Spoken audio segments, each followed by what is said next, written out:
Good evening. Welcome to our Municipal Council agenda for Tuesday, September 21st, 2021. I'd like to call this meeting to order at this time and ask if there's any declaration of interest. Seeing none, I will move to our land acknowledgement. The town of East Gwillimbury recognizes and acknowledges the lands originally used and occupied by the First Peoples of the Williams Treaty, First Nations, and other Indigenous peoples. And on behalf of Council, we would like to thank them for sharing this land. We would also like to acknowledge the Chippewas of Georgina Island First Nation as our closest First Nation community and recognize the unique relationships of the Chippewas have with the lands and waters of this territory. They are the water protectors and environmental stewards of these lands, and we join them in this responsibility. I have a couple of announcements, and I think there's a couple members of council may have some announcements as well. I'll call you when I finish the couple that I have here. On Tuesday, September 14th, the annual Mayor and Council Charity Golf Tournament was held, raising funds for the Youth and Communities Assistance Fund. The numbers are still being finalized. However, I understand approximately $55,000 has been raised. In addition, through the Mayor's Putting Challenge, $5,000 was raised for In From the Cold. I want to thank all of our sponsors, participants, volunteers, and the EG Golf Committee for making this tournament such a great success. Second item I have is this past Friday, we celebrated the official opening of Taboo Hair Studio in Vince's Plaza. Great to continue having great businesses making EG their home. Third announcement I have is, and this past weekend, 2 events were held. The first was the annual Nature Day event on Saturday in Mount Albert. It was a beautiful day and the attendance was great. Thank you to staff for organizing the event. The second event was the Gypsy Moth demonstration held at French Park. The moths here were huge during this summer, especially in Holland Landing. Thank you to staff for organizing this event to address the concerns. It was, however, unfortunate that more residents did not take advantage of the educational session. I believe only about 12 people attended. And lastly, no, not quite last, this morning in recognition of World Alzheimer's Day, we raised a flag at the Civic Center as a show of support for Alzheimer's Society of York Region and their awareness campaign. And the last item I have is this afternoon, we acknowledge the late Councillor Jack Hosman with a tree planting dedication at the Holland Landing Community Center. Jack served the East Gwillimbury community for 14 years as a town councillor. I've completed my announcements. I just wonder if any members of council have any community announcements to share. Councillor Crone, go ahead, please. Thank you, Madam Mayor. I just wanted to remind folks that the Mount Albert Lions Club has their raffle on for their Christmas raffle, and they've got some. It's a adult beverage cooler prize packs ranging from $500, $300 to $150. So if you're a teetotaler, this might not be the raffle for you, but if you'd like a ticket, please go to the Lloyd House. The Lions Club do a great job of helping out in the community, and all the money raised will be reinvested into the community. So if you can support them, that would be great. Thank you, Madam Mayor. That's it for me. Thank you. Anyone else with any announcements? Councillor Brody Clemente, go ahead, please. Thank you, Madam Mayor. One announcement, just wanted to let everyone know that the East Gwillimbury Public Library is hosting a pop-up book sale at this week's Farmers Market on Thursday from 2 till 7. This is in lieu of their the large book sale they normally hold in October for Public Libraries Week in Holland Landing. So this is just a bit of a pivot for our board, and so if people would like to get some fall reading into their market baskets, by all means, please come and support them. Thank you. Thank you. Any other announcements? I'm not seeing any. Then we will move along to item G, and that's presentations from the East Gwillimbury Public Library.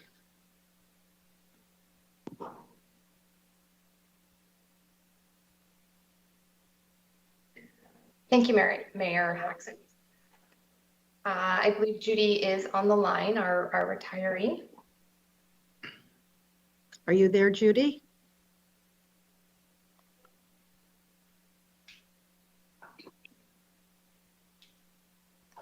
Yes, I am here. I was muted. Okay, wonderful. Well, thank you, Mayor Jackson. It is my privilege to have worked and learned from Judy, or Miss Judy, as she is more widely referred to in our community. Judy has been instrumental in transforming our library over her 3-decade career, from using the card catalog at the start of her career to finishing by conducting virtual story times.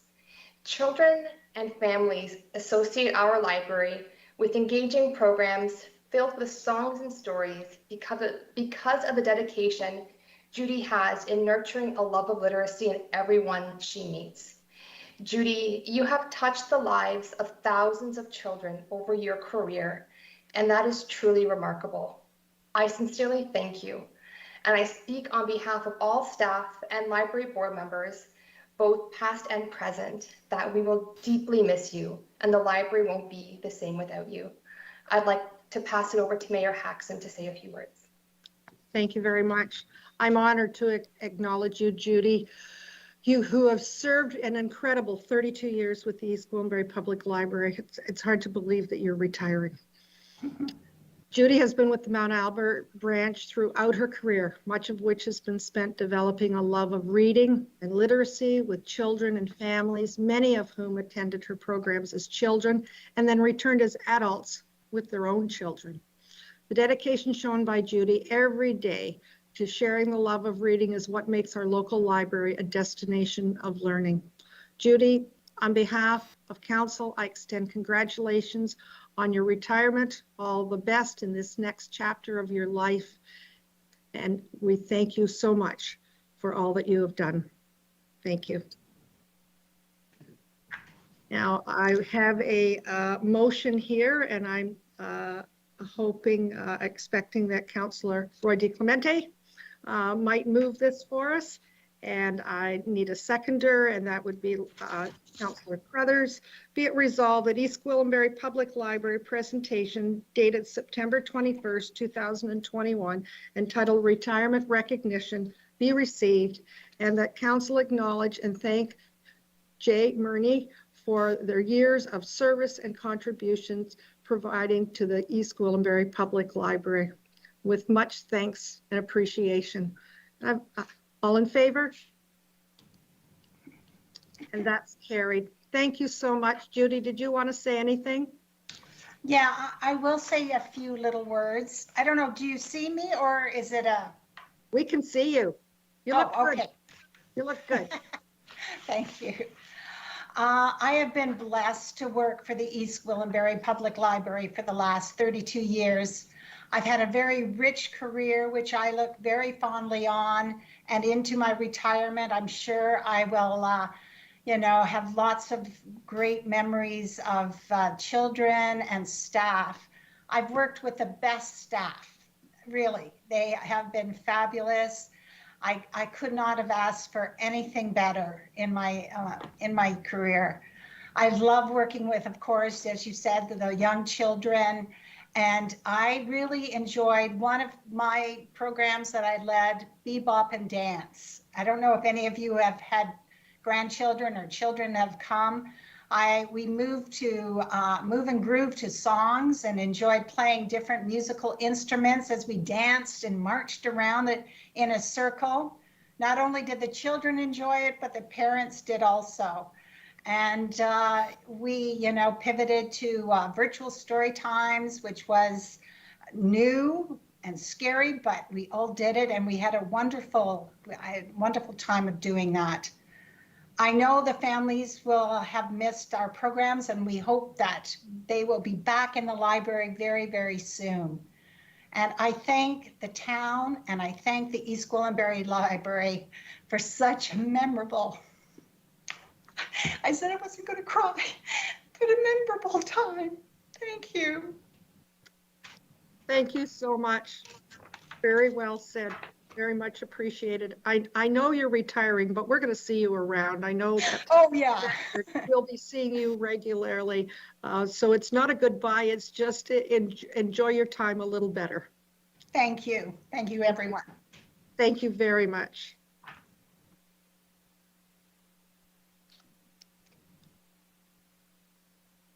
With that, I will move to item H on our agenda. A COVID update memo. Yes, staff, go ahead, please. Thank you, Madam Mayor. It certainly does. Being displaced by Judy was a touching moment, and I think the COVID update could wait, even though tonight's update is a very important one, and it's a watershed moment for our community. So what I would like to provide is we've been undertaking these regular updates to council each and every council session, and we're into our 18th month. And I'm sure none of us expected we'd be into this level of rigor. We continue to work with our colleagues and municipalities in York Region. And tonight we have some very important updates. So what I'd like to do is firstly indicate that in conjunction with our COVID-19 team and Mayor Haxon, we will be ending the state of town municipal emergency effective November 3rd at 11:59 p.m. We're going to do this in an understated way. There still is a significant public health emergency that is in place at the regional level. And Regional CAO McGregor has indicated that a state of emergency will remain in effect. I give full credit to our Mark Valchich and Rob McKenzie, who have led that team for the last 18 months and have done just above and beyond the call of duty and getting us where we are today. The second aspect is in conjunction with the ending of the municipal emergency, we will be reopening the Civic Center. And I think I explained last session, just to remind folks that the large majority of our services, emergency services, public works, have remained, water and wastewater operations having remained fully operational and in physical presence throughout the COVID pandemic. Our biggest adjustment areas, parks, recreation, and culture, with our facilities and program areas, and the library will be addressed tonight as we continue to open those facilities in accordance with the strict guidelines from the province. Our offices, we will have our customer service area open. COVID protocols will be expected to be adhered to, and we will also be accepting payments. We will be allowing for booked appointments with staff, and we will be reintroducing our staff team to the Civic Center.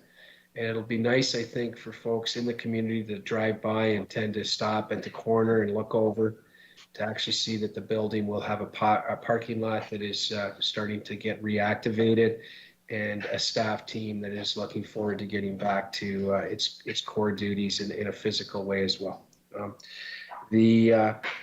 It's been hard worked at with our Build Back Better program. Margot Begine and Terry Lajavarde have led that initiative. So it's a well thought out, calculated approach. We're not the first to be here, and we're not going to be the last. Some municipalities such as York Region and Vaughan have already determined they will not open their facilities until the new year. Others have opened earlier than us, and we think the timing is good right now for East Gwillimbury to reopen its civic headquarters. We also are working in close alignment with Georgina, who we hope will follow our similar protocols. So, Madam Mayor, that's our key update. We have several speakers tonight, from Chief McKenzie to General Manager Karmazin, who can provide more detail if council wishes, and as well to walk through our full vaccination protocol that we are implementing in accordance with other York Region municipalities effective October 1st. Mr. Webster, could I confirm the date of our state of emergency released is October the 3rd, 21st? That's correct, Madam Mayor. If I said another month, I apologize for any confusion. It's October 3rd at 11:59, and that's 2021. And our offices will be opening October 4th in the AM for public access. Thank you very much. I thank you for clarifying that. Questions for Mr. Webster? I'm not seeing any. Mr. Webster?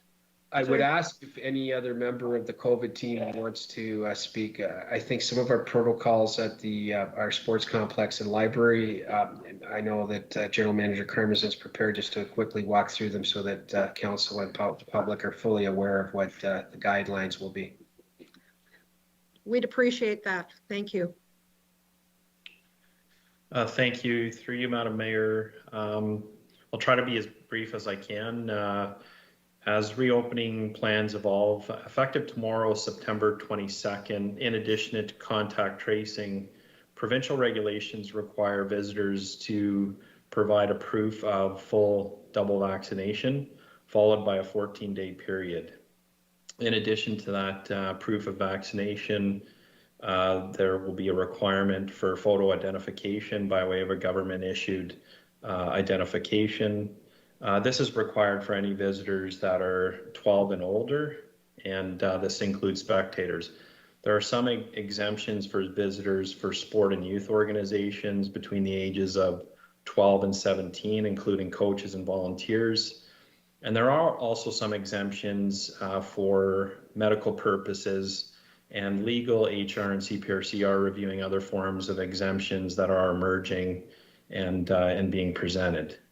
There is also an exemption for our library visitors. As a result, CPRC has been working very closely with the library, and we've notified all of our customers on file of these requirements and posted these requirements on our website and through social media.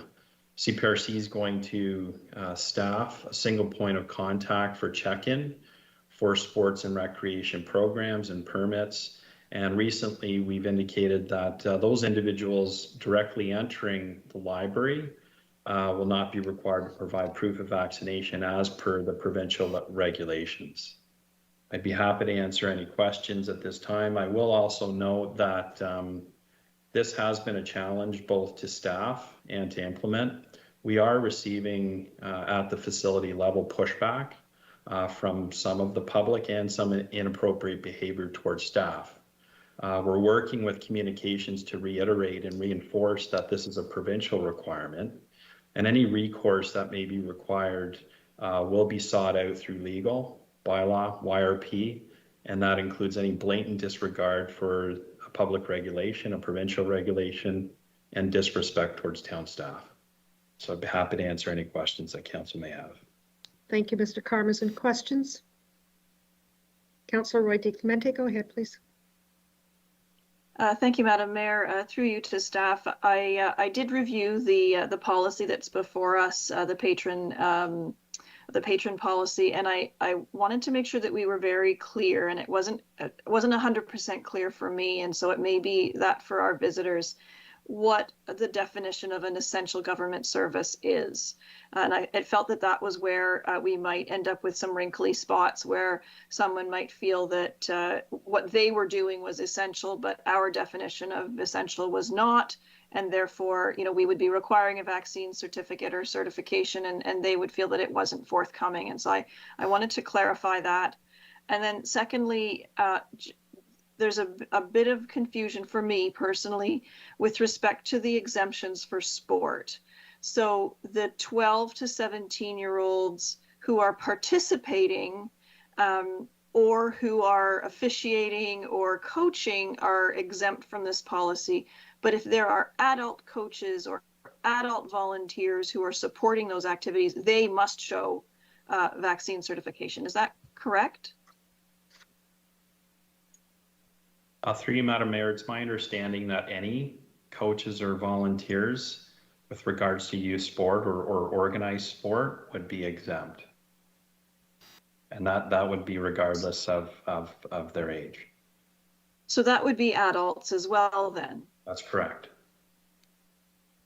And then how does that apply if the individual organization, so for example, if Ontario's Minor Hockey Association has come out with a statement that says all of their coaches must be vaccinated, we don't have a role to play in that, but is this a provincial regulation? Because my understanding was that it was just for youth. It was 12 to 17 that were exempt, not the adults who support them.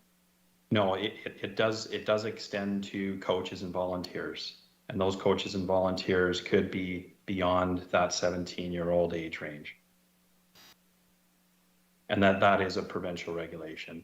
Now there is differing, we are seeing differing organization requirements. However, we are adhering to the provincial requirements. So if we could, went through you, Madam Mayor, either through to Mr. Karmazin or another member of staff, if we can have a bit more clarity on what the essential government services might be. I'm going to put my library board trustee hat on and suggest that if a library patron needs to get to the library because the library is going to help them print their vaccine certificate, it's a bit circular. So I'm just wondering how we're going to define those services and how our staff who are doing those checkpoints are going to enforce that. Thank you. So through you, Madam Mayor, with regards to essential services, we did revisit this. One of the complexities was when the regulation was released, some of our libraries exist inside a community center. So there was, we had to take a look at that and take a look at interpretation and how that affected access to that essential service within the library. We've since deemed that we will have a point of contact for sports and recreation, and anybody indicating that they're a library patron, we would allow them into the library facility and direct them into the library facility.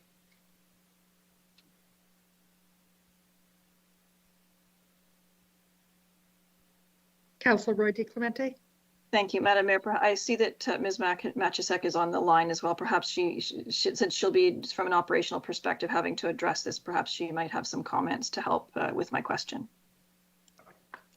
Yes, thank you. As the library does operate within the community centers, our visitors will be greeted by the facility screener. However, under the regulation, the majority of library services are considered exempt from the regulation. Therefore, when a visitor is visiting the library, they will inform the greeter that they are a library user and they'll be allowed to access library services. So all our essential services such as Holt's pickup, computer use, we are offering free printing of the vaccine passport, and our food pantry are all considered exempt.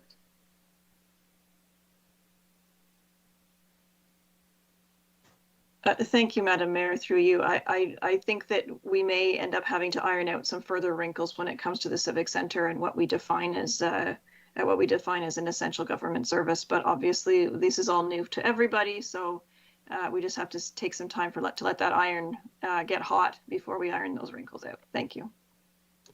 It's new to everyone. I'm sure that there'll be lots of questions, and we won't be the only ones, as other municipalities will be still trying to stick handle through it as well. So other questions? I'm not seeing any other questions. Mr. Karmazin, did you have anything else to offer for council? Through you, Madam Mayor, nothing further. Thank you. Okay, thank you very much. I'm assuming that's the end of our COVID update, Mr. Webster. That is correct, Madam Mayor.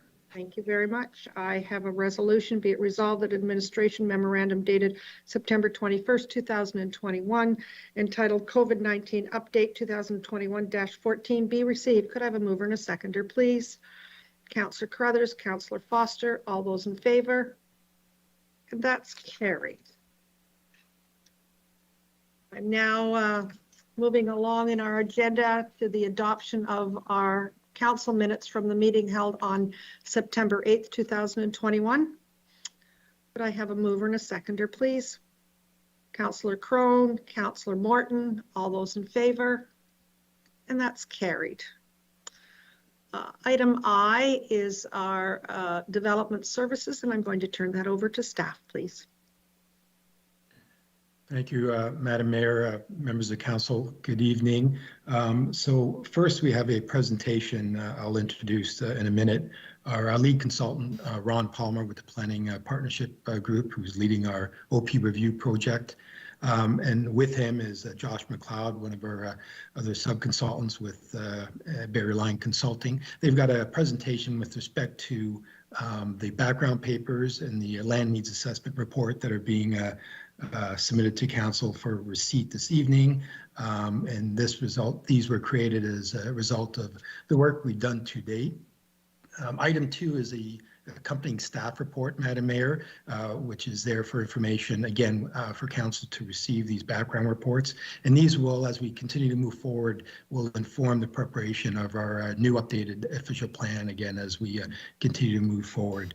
And this evening as well, or tomorrow, we will also post those background reports on our OP webpage and send those off to the York region, who will be the approval authority for our official plan update. So at this point, Madam Mayor, I'll turn it over to Ron and Josh.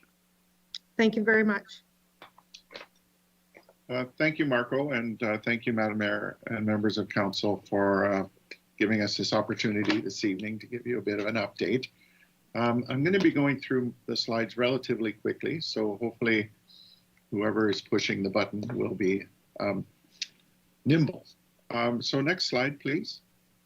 The purpose of tonight's meeting is to talk a little bit about 2 of the key documents that we have produced to date. The discussion paper, which talks about the public consultation, the council consultation, our work with staff on all of the key issues that have been identified, and to allow Josh MacLeod to talk a little bit about the land needs assessment that his firm has prepared in conjunction with the rest of the team on the official plan review project. Next slide. As I mentioned, much of this work has been informed by quite a robust consultation process that started back in August of 2020. Our last events were community workshops on June 2nd and 3rd of this year. And there has been a host of opportunities for conversations about issues and positive elements of what's going on in East Gwillimbury and where we see ourselves going to the year 2051. Next slide. Josh, over to you for your 4 minutes of fame. Thanks, Ron. So I'm going to run through these few slides really quickly. This is work that we had completed at the end of 2020, and I know that we had a more detailed presentation to council earlier this year. So the land needs assessment, or really it's a capacity analysis, was prepared to take a look at the region's assumptions around population and employment growth in East Gwillimbury, and take a look at them from a market perspective, and then estimate what they mean in terms of total capacity for growth in the town's designated greenfield area and white belt lands upon full build out. So our document really was sort of the first step in the growth management exercise as part of the official plan review, and will help Ron with his policy development on the growth management side of things. Our work was split into 2 different reports, one on population and residential uses and the other on office and employment uses. Next slide, please. So as I said, we took a look at the region's growth assumptions for East Gwillimbury from a market perspective, taking a look at whether the forecasted densities were reasonable, what about the mix of units that they had forecasted for the town, and we sort of compared that to what's happening in East Gwillimbury today, what's happening elsewhere in New York region, and where's the town likely to go from a market perspective as it evolves in the coming decades. Given that our work was completed in 2020, we were using the previous growth assumptions from the 2015 MCR. As we all know, the region has released an update to that within the 2051 planning horizon, but the conclusions in our report don't change based on those changes by the region. So we estimated the population and employment capacity across the town. We evaluated how this total growth compared to the growth allocations from the region, and we provided additional commentary on just a general market argument for opening up the entirety of East Gwillimbury's white belts through the upcoming 30-year growth horizon. Next slide, please. So ultimately, what our report concluded was that East Gwillimbury really plays an important role within York Region, servicing demand for low-rise housing in particular, especially as the communities to the south focus on more so on intensification than on greenfield redevelopment and low-density residential uses. We believe from our research that East Gwillimbury has capacity to support more growth to 2051 than the minimum growth plan target of 50 persons and jobs per hectare would support.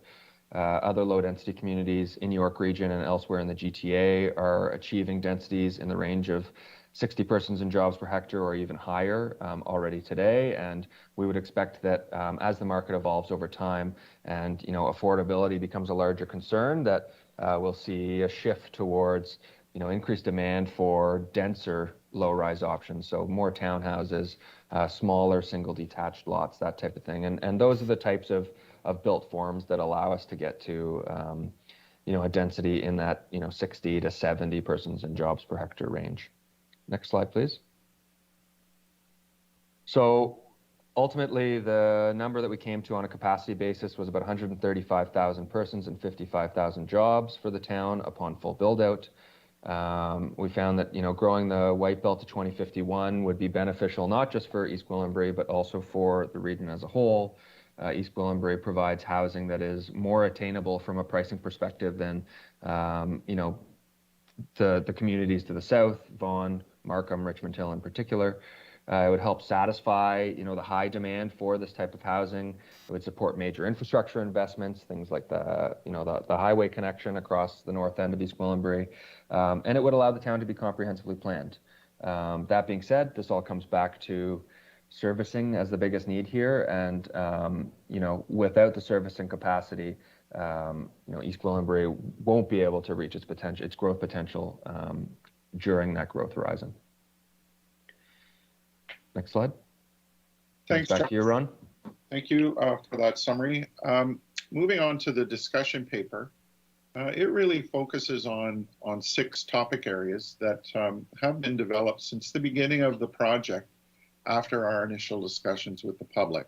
These tended to be topics that people were really interested in and were looking for the official plan to provide an appropriate response. Next slide. The official plan starts with what we call a vision statement.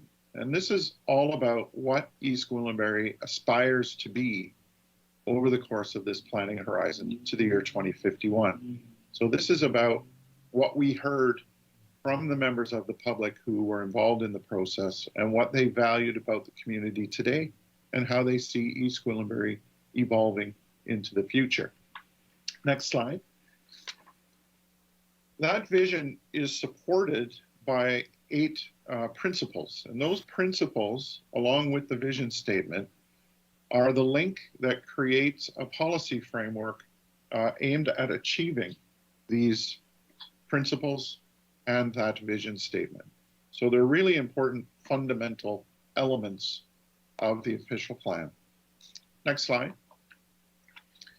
For each of the topics, then, we have carried out an analysis of planning policy that are requirements from the province or the region. And we've provided summaries for each topic about what the fundamental and primary topics that people have raised throughout the process to date. Next slide. They all have a number of key statements or conclusions that talk about topics of interest. Next slide. Some of the things related to community design and the next slide, sustainability, are really moving the plan forward. You already have a plan that has served you well, and it's really talking about updating elements of community design and how do you get the type of community that people have been aspiring to. Next slide. Certainly, East Gwillimbury, in its existing official plan, was a leader in the Thinking Green development standards. And it's now time to continue that leadership and move on to the next steps. Next slide. We can't forget that East Gwillimbury has a very significant agricultural and rural land area. And here we're looking at improving the policy framework to bring it up to date with all of the new planning frameworks that come from the province and the region. Next slide. As we move to starting the preparation of the new official plan, we will be thinking about in every policy section and on every individual policy, what is the phraseology that we will be using? And I'd like to talk about these things in three categories. From one end of the spectrum, which is a regulatory regime, where you'll see words like require, will, shall, must. Part of that comes from provincial legislative authority to require, and part of it comes from municipal objectives that you feel are so important that it must be done in a certain way.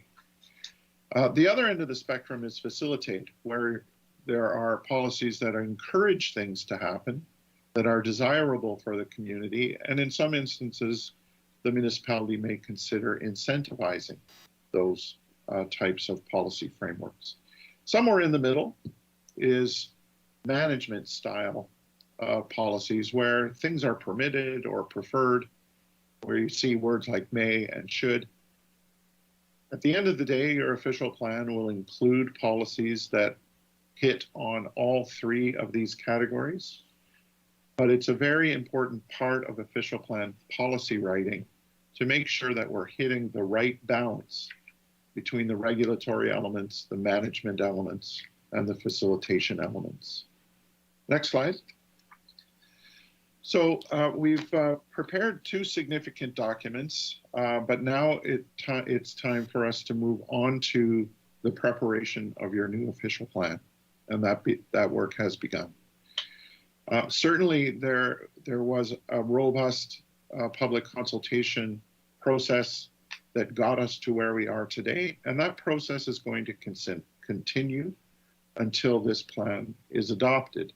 At the end of our policy plan writing process, there will still be a requirement for a statutory public open house and then a statutory public meeting, at which time we hope council will adopt the plan and send it off to the region for approval.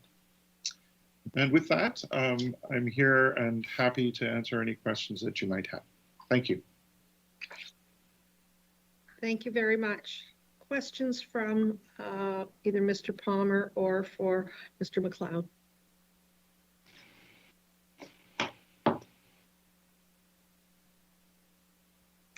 Councillor Crone, go ahead, please. Thank you, Madam Mayor, and for you to Mr. Palmer. Your last comment was that at the completion of this report, it will be sent to the region for approval.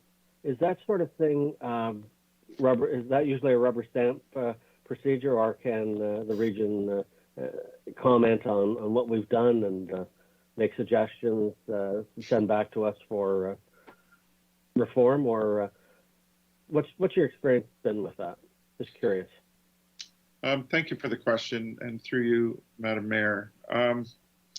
That's a really good question. My experience is that York Region does like to do a thorough review and will likely propose modifications to the plan, although it will be our goal to minimize that as we work through the process and involve the region in their review process. So to give you an example, and I just finished a plan for the city of Brantford. Their approval authority is the province. It took them 8 months to review the document, and it came back with 14 minor modifications, and we were very, very happy with that outcome. So there's always the opportunity for modifications. Sometimes you may ask the region to do a modification as you continue to evolve your thinking through the process. the goal will be that that's a minimal piece of work. Thank you. Thank you. Councillor Roy DiClemente, go ahead, please. Thank you. Just through you, Madam Mayor, just a question on procedure then. So these reports, they're the foundation for what will become our new official plan or the revised official plan. These reports are being sent to York Region for review before we prepare the official plan, or my understanding was we do all of this work. We post it, it's part of the process. We prepare a draft official plan and send that draft to York Region for approval. Or are there two steps in this process? I just want to make sure I'm clear about where we are on that timeline and of this project. Please and thank you. Thank you for that question as well. And through you, Madam Mayor, it is a two-step process. I believe that the town will be sending our foundational documents to the region for their review. My understanding will be that we will prepare a draft that will be reviewed by council, by the public, and by York Region. Following commentary from them, we will prepare a final version of the plan that will come to council for adoption, and then that will be sent to the region for approval. And then they will review it again. Thank you. And that review, through you, if I may, that review that it's being sent to the region, is that at the staff level or does that go to regional council? Through you, Madam Mayor, my understanding is that staff will do the review and make a recommendation to regional council for approval. Okay, thank you very much. Councillor Crothers, go ahead, please. Thank you, and thank you for the presentation and all the work that went into these documents. As you know, I have a bit of a different philosophical approach to growth than the rest of the council or than this presentation. And I think it really hit me today listening to you talk about the market argument. And I think therein lies the philosophical difference that I look at it more as the environmental argument to growth rather than the market argument. So I'll continue to remind council about our collective responsibility to our environment that's listed in our strategic plan, that's reiterated in our land acknowledgement. And with that said, I'm happy to see the words in this document that speak to sustainability and climate change. The language around protection of our natural environment, urban forests and tree canopy, it's welcome to see that. But then I reflect back on when the Environmental Advisory Committee brought forward a report on the current climate emergency, and council shared the view that we didn't want empty words. We wanted to see action rather than just declaring a climate emergency. So my first question to you is, how do we lift these words off the page? There's some great language in here around sustainability and climate change, but how do we take that from just words and turn it into meaningful action when it comes to developing in a sustainable way? Thank you for that. That's a complicated question, but I will try to give you a reasonable planner's answer to that. And through you, Madam Mayor, the official plan is not a plan that is solely focused on climate change adaptation. However, it does include very important principles that are inherent to an appropriate response to climate change. And I'm going to start with the first one in my mind is East Gwillimbury needs to be denser. And part of being denser is reductions of individual carbon footprints and talking about a more effective and efficient built form as it evolves over time. As Josh correctly talked about in terms of the market will need to evolve over time and is likely to evolve over time and make East Gwillimbury denser. The second part of what an official plan does as an effective way to deal with climate change adaptation is promote an urban structure that supports alternative modes of transportation, and particularly transit. That's all about identifying higher density urban centers and corridors that make a transit system viable and useful to the community.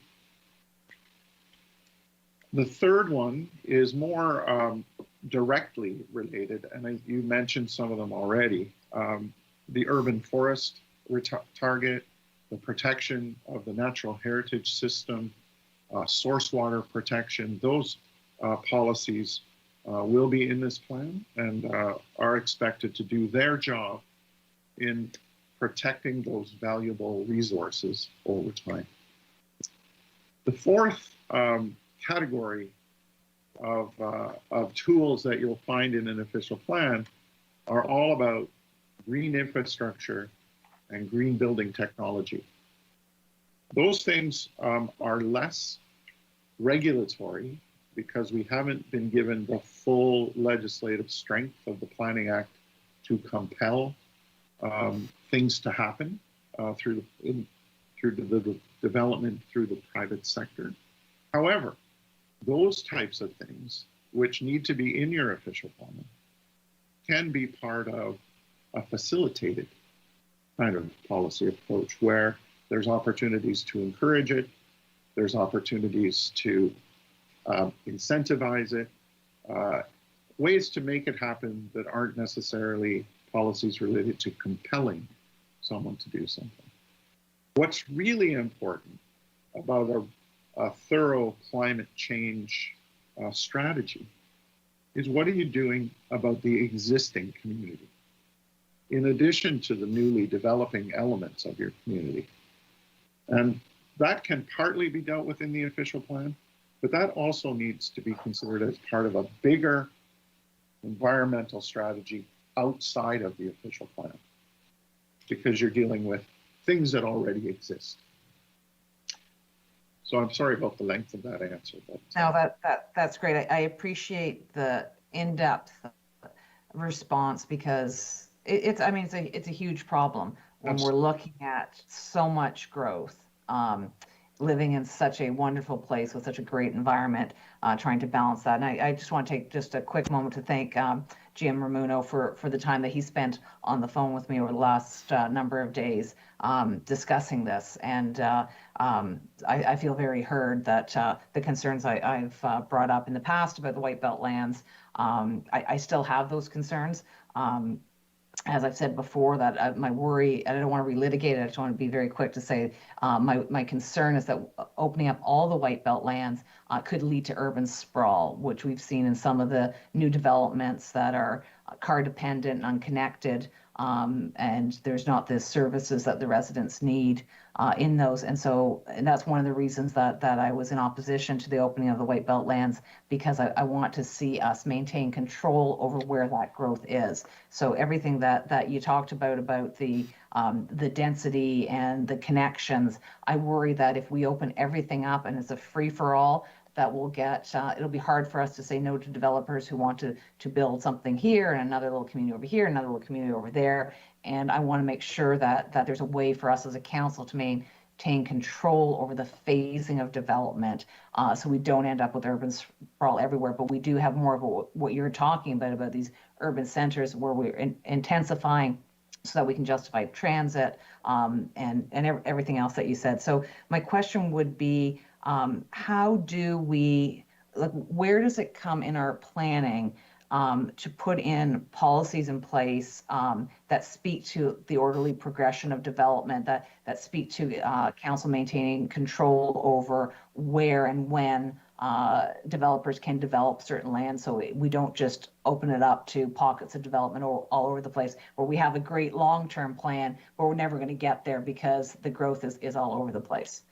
So the question just again is how do we maintain control over the phasing of the development if we have all of these lands opened up? That's a great question again, and through you, Madam Mayor. The best way to deal with phasing is to make sure you have very clear phasing policies in the growth management section of your official plan. And we've already had conversations about that with staff, and we'll be working feverishly to make sure you have control. The other element of that is allocation of services. And that's something that the municipality has control of, both in terms of when capacity is available and how it is to be allocated to various development parcels over time. So you have tools to do that. The goal of the official plan is to make sure you have them in the statutory planning document. Thank you for that, and I just want to reiterate how important that is to me as a councillor, that we see those in our policies, and please highlight them when you bring them forward. Thank you. That's all, Madam Mayor. Thank you. Other questions, comments? I'm not seeing any at this time. Councillor Crone, go ahead, please. Thank you, Madam Mayor, and through you too, Mr. Palmer. It's been, it just came to mind that, I am reminded of conversations I've had with members of our Economic Development Committee. Is there a spot for more meat on the bone when it comes to economic development in our official plan? They certainly felt we might have been a little on the light side when reviewing the official plan. Could you offer your feedback on that? For sure. And through you, Madam Mayor, the official plan is not an economic development strategy. However, there is a link between economic development and official plan policy. My understanding of the best way to make the link is to ensure, first of all, that you have land available and land protected for economic development activities. My experience in dealing with economic development reports and experts is that their objective is to have as little planning policy as possible to facilitate the most flexible approach in attracting employers. So you have to be really careful about what is the balance between what your economic development strategy is and what your official plan policies and zoning bylaw requirements are, so that you are nimble enough to attract developments that generate employment as quickly as possible.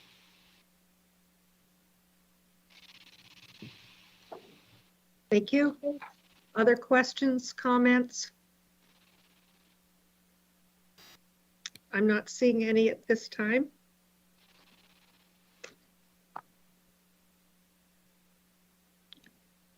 Go ahead. Mr. Palmer, do you have anything else? No, I do not, but I do appreciate the opportunity, Madam Mayor. Thank you very much.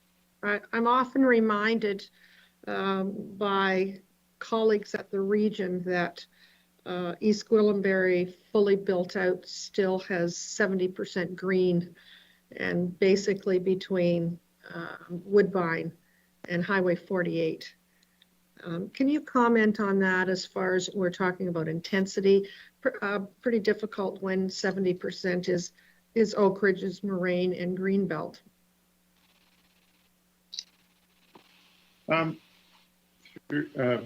Back through you, Madam Mayor. Absolutely, you're a very green community. You have one area, well, you have two areas that are identified for urban development in the long term. Mount Albert is a bit of an anomaly and a nice little community off on its own. But the big area, it does have opportunities for intensification, and you've already started that work through the Green Lane planning process. With Sharon and Holland Landing and Queensville, you have also a regional road network in there that can form the basis of a more urban structure to be serviced through transit. You also have the highway, which will hopefully attract employment. And you have a potential Highway 89 extension 489 that can attract other employment. So you have some attributes that can be leveraged to create a complete community that includes, as Josh said, market-related opportunities for housing, as well as opportunities for an intensified and well-functioning complete community. Keeping in mind that we're fully aware that there is some desire to make sure that there's a character conversation about what East Gwillimbury is in total and what Queensville is, what Holland Landing is, what Mount Albert is. I'm sorry, I missed one. Anyway, you're green. You're lucky. You know, when I was working for the then town of Markham 35 years ago, it was pretty green too. But their land has not been given the protections through the Greenbelt or the Oak Ridges Moraine that you enjoy here in East Gwillimbury. Thank you. Other questions, comments? Councillor Crothers, go ahead, please. Madam Mayor, I just wanted to state that I don't normally vote no to receipt, but today I will be voting no to receipt for, I think, one of the first times in my life, because I don't want anyone to confuse my vote in favor of receiving the reports before us as a vote in favor of growing our town to the numbers that are within this report. I thank the presenters, Mr. Palmer and Mr. MacLeod, for bringing this to us. And like I said, normally I don't do that, but I just want to be very clear that I continue not to be in favor of these huge growth targets. Thank you. Thank you. Councillor Roy DiClemente, go ahead, please. Just a question. I've been listening sort of intently to some of this discussion. At the tail end of the conversation, Mr. Palmer told us that we are green and that we are in an enviable position.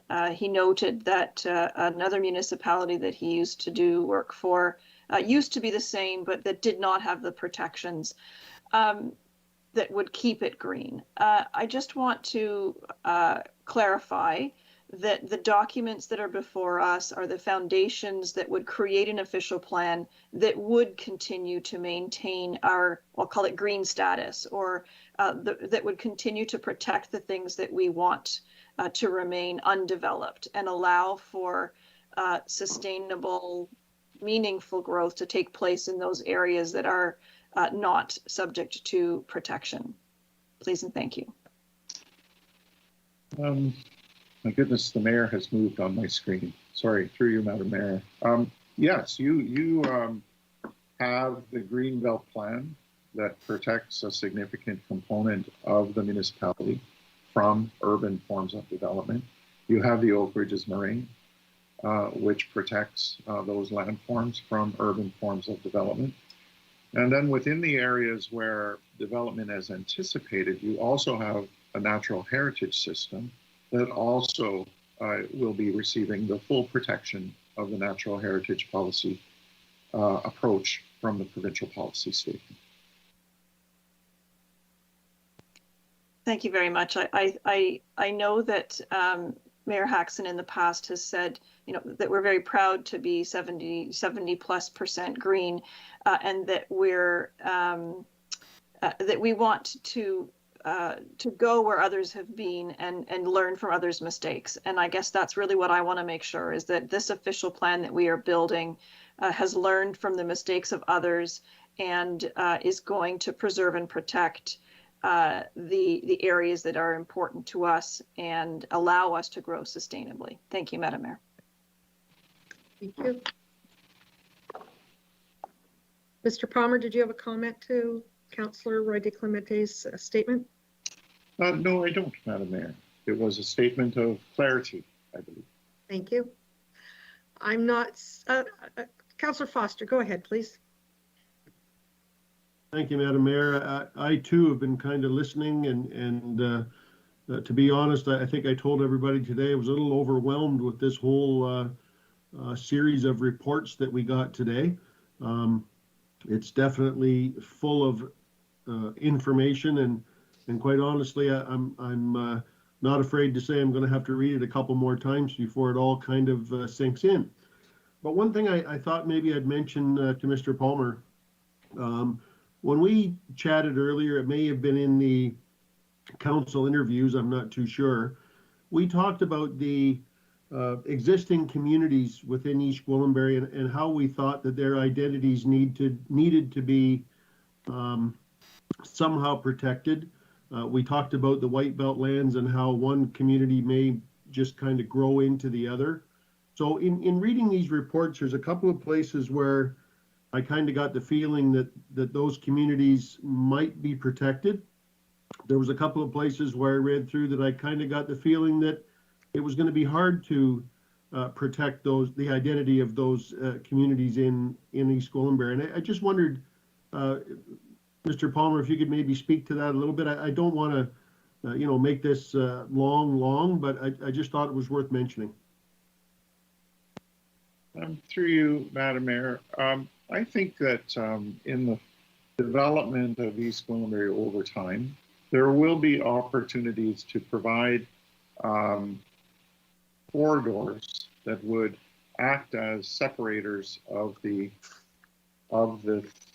three primary communities. And when I say corridors that act as separators, I may not be talking about a green corridor. I may be talking about an area where it's a higher intensity transportation route that separates Queensville from Sharon. Now, with that stated, it doesn't mean that there couldn't be a transportation corridor where you focus institutional uses in public parkland, which is a different kind of design approach, which would be more green.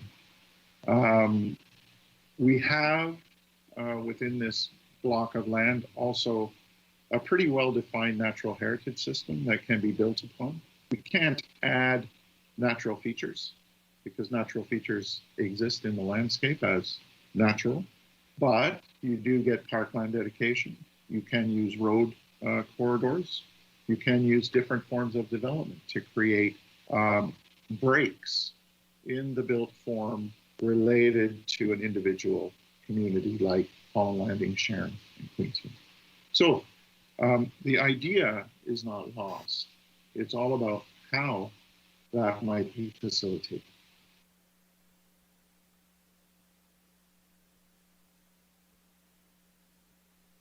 Thank you. Any other questions, comments? I'm not seeing any at this time. I'm looking at item number 1 and 2 on development services, and we have several resolutions following.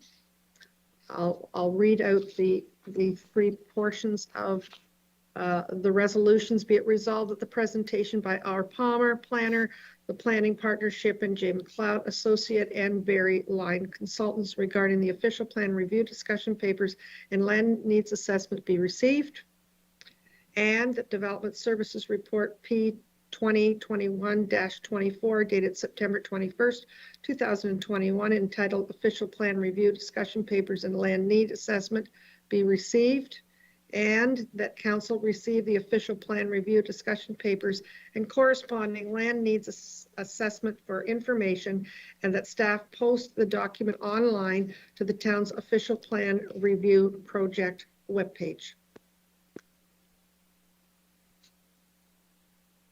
Do I have a mover and a seconder for those 3 collective? Thank you, Councillor Morton and Councillor Roy DeClemente. Any question on the motion? All those in favor? Opposed? That's carried. Thank you very much. And thank you, Mr. Palmer and Mr. MacLeod. Appreciate that very much. Gives us a lot to chew on for the next little while. I'm sure we'll work with this. there'll be other questions, no doubt, for Mr. Romuno as we move through this project. It's not going to happen overnight, nor should it.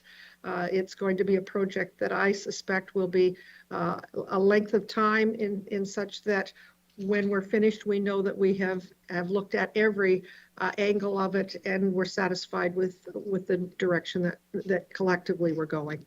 So thank you. Thank you. Item number 3 is from Development Services Planning Branch Memo Heritage Conservation Districts. Mr. Romuno, would you like to speak to this, please? Certainly. Thank you, Madam Mayor. Item 3 is a memo from staff just providing some background work that has been undertaken to date with respect to the Council's previous requests and directions for the establishment of a Heritage Conservation District in town. We lay out some background that goes back to, as far as we can tell, back to 2013, where Council of the day passed the first motion, a resolution directing staff to consider Sharon as its first Heritage Conservation District. Again, in 2018, I just want to clarify, in the memo, we indicate that in 2018, Council once again directed staff to bring forward a capital project report for the consideration and establishment of heritage districts. We weren't specific in a memorandum, but we did find, and I've spoken to Councillor Roy De Clemente, we did find a motion that was adopted, moved by Councillor Roy De Clemente in October 2018, where that was specific, where it reiterated the importance of establishing Sharon as the first Heritage Conservation District in the town. So there's been a number of past resolutions and directions from Council. More recently, this past summer, the Heritage Advisory Committee has met on a number of occasions to discuss the priorities moving forward with respect to their recommendations on a establishment of a heritage district. We had a walking tour. We focused both on the village of Sharon and Mount Albert. So we had a pretty good, healthy discussion. We have a Heritage Advisory Committee this week, September 23rd, where they will be providing a recommendation to Council on where they see the priority should be with respect to which community to proceed with first. But again, as we mentioned, we just wanted to outline the past direction from Council dating back to 2013 and the more recent work that the Heritage Advisory Committee and the staff liaison has been undertaking. So we will be preparing another report following the next Heritage Advisory Committee on September 23rd. We'll have a report at the October 5th Council meeting indicating the Heritage Committee's preference with respect to which community proceed with first. And we're also working with our finance department to, should we get that direction once again from Council, to include a capital budget amount in our 2022 budget so we can continue to move forward once we get that final direction on which community. Thank you. Questions, comments? Councillor Crone and then Councillor Roy De Clemente. Go ahead, please. Thank you, Madam Mayor, through you to Mr. Romuno. I'm looking at your report, your memo to Council, and the paragraph at the top of page 3 was a particular note to me. Council may pass a bylaw to designate a heritage conservation study area for a period of 1 year, which may prohibit or set limitations with respect to the alteration of a property within the study area and the erection and demolition of buildings and structures, etc. And just so that I'm clear, if we set a heritage study area, that would halt any construction, building of new homes, businesses, condominiums, apartments, anything of that nature. Is that, am I reading that correctly? Through you, Madam Mayor, yes, you are, Councillor Crone. That is a tool that's available under the Heritage Act. Once we get to that stage of finalizing a study area, that if Council does, in some instances, councils have adopted a bylaw to essentially put in a freeze. I just, advise council that that is appealable, and depending on what previous applications or approvals councils have already issued prior to a heritage study area being identified, it's something that council will, should consider when we get to that stage, right? Depending on the area and what other projects or approvals may be in place. Otherwise, we, again, that bylaw would be open to a appeal by any property owner. Of course. And Madam Mayor, just one more, Mr. Ramuno. So would this sort of thing, would it impact, let's say, the temple, for instance, the Sharon Temple, if we designated a stretch of land on Leslie between Mount Albert Road and I'll just exaggerate and say Green Lane for example's sake. So at the temple, if we were to move the Doan House, would that put a limitation on that sort of maneuver? Because I know we've talked about, I don't know what any decisions been made, but would that complicate any improvements, or maybe that's a better way of saying it, any improvements to the temple grounds, a heritage site? Could this complicate that? Through you, Madam Mayor, it could, but council has the ability to, in preparing a bylaw, if we wanted to essentially impose restrictions, you could remove properties that your council's already provided. And this is what's happened in the past, in my experience, where you may have a study area that encompasses a larger area. In some instances, the study area may not include certain properties for a number of reasons. But if council decides at that point to also impose a bylaw to restrict any sort of alterations, again, staff will provide council with those properties that may have already received past approvals, and then it'll be council's decision where those properties could be removed from that future bylaw during that period of time, where we then move from that phase 1 to phase 2, where we're then working on the actual plan and policies and guidelines of the Heritage Conservation District area. Okay, thank you. No further questions. Thank you, Madam Mayor. Mr. Ramuno, at what point in this process that you've described do we have public input? I realize that there are some people that look at a heritage conservation district as being prohibitive for a number of things that they choose to do with their homes. Other people look at it as a means of stopping some kind of growth that's taking place within a community that may not be as desirable as people wish it to be. And I'm just wondering, I'm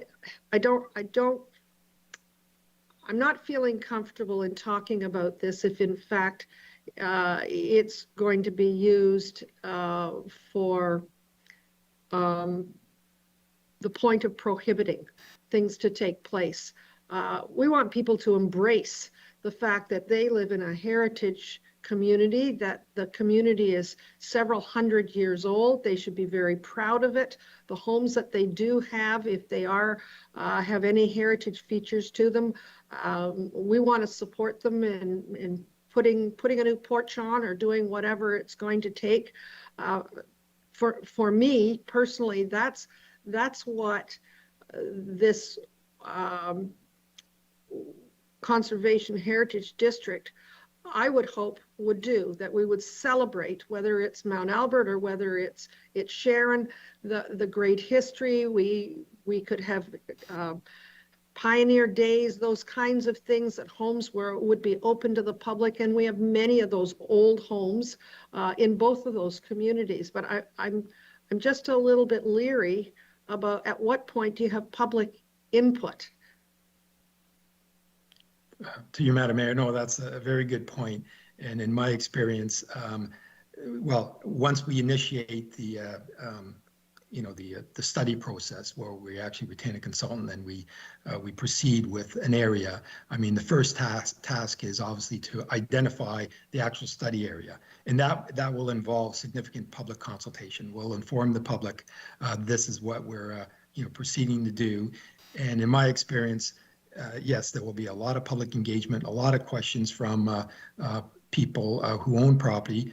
And, you know, a lot of their concerns are going to be related to what does this mean with respect to if my property is in the study area and a plan is passed, what ability do I have in the future? Can I make alterations? So there's a big educational program that goes along with this, right? With respect to, you know, the impact on insurance, if you are part of a district.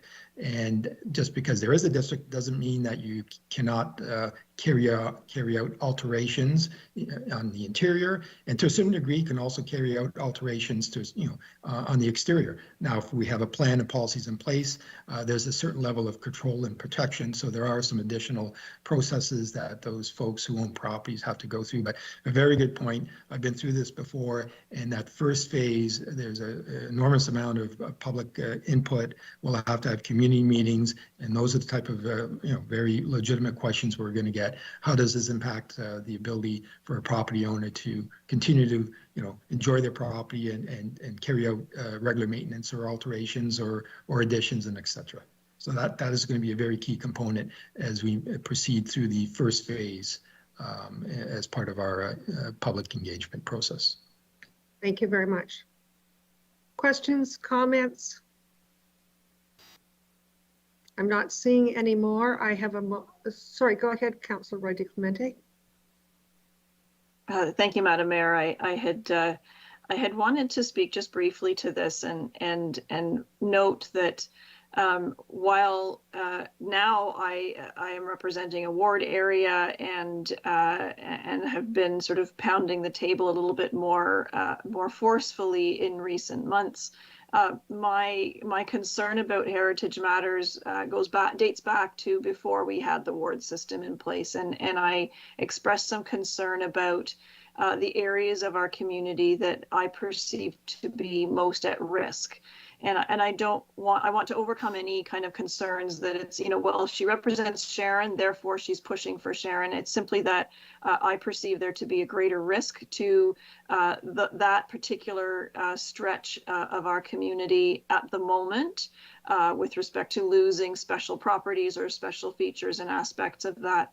I absolutely agree that we have some very precious properties across the municipality, and that there are sections or zones or areas in Mount Albert and indeed in Queensville that also are deserving of some attention and some protection. And simply my push for Sharon was simply that I could see the writing on the wall, the proximity to the 404, the proximity to Green Lane, and the action that was taking place in the new subdivisions indicated to me that there was going to be some attention.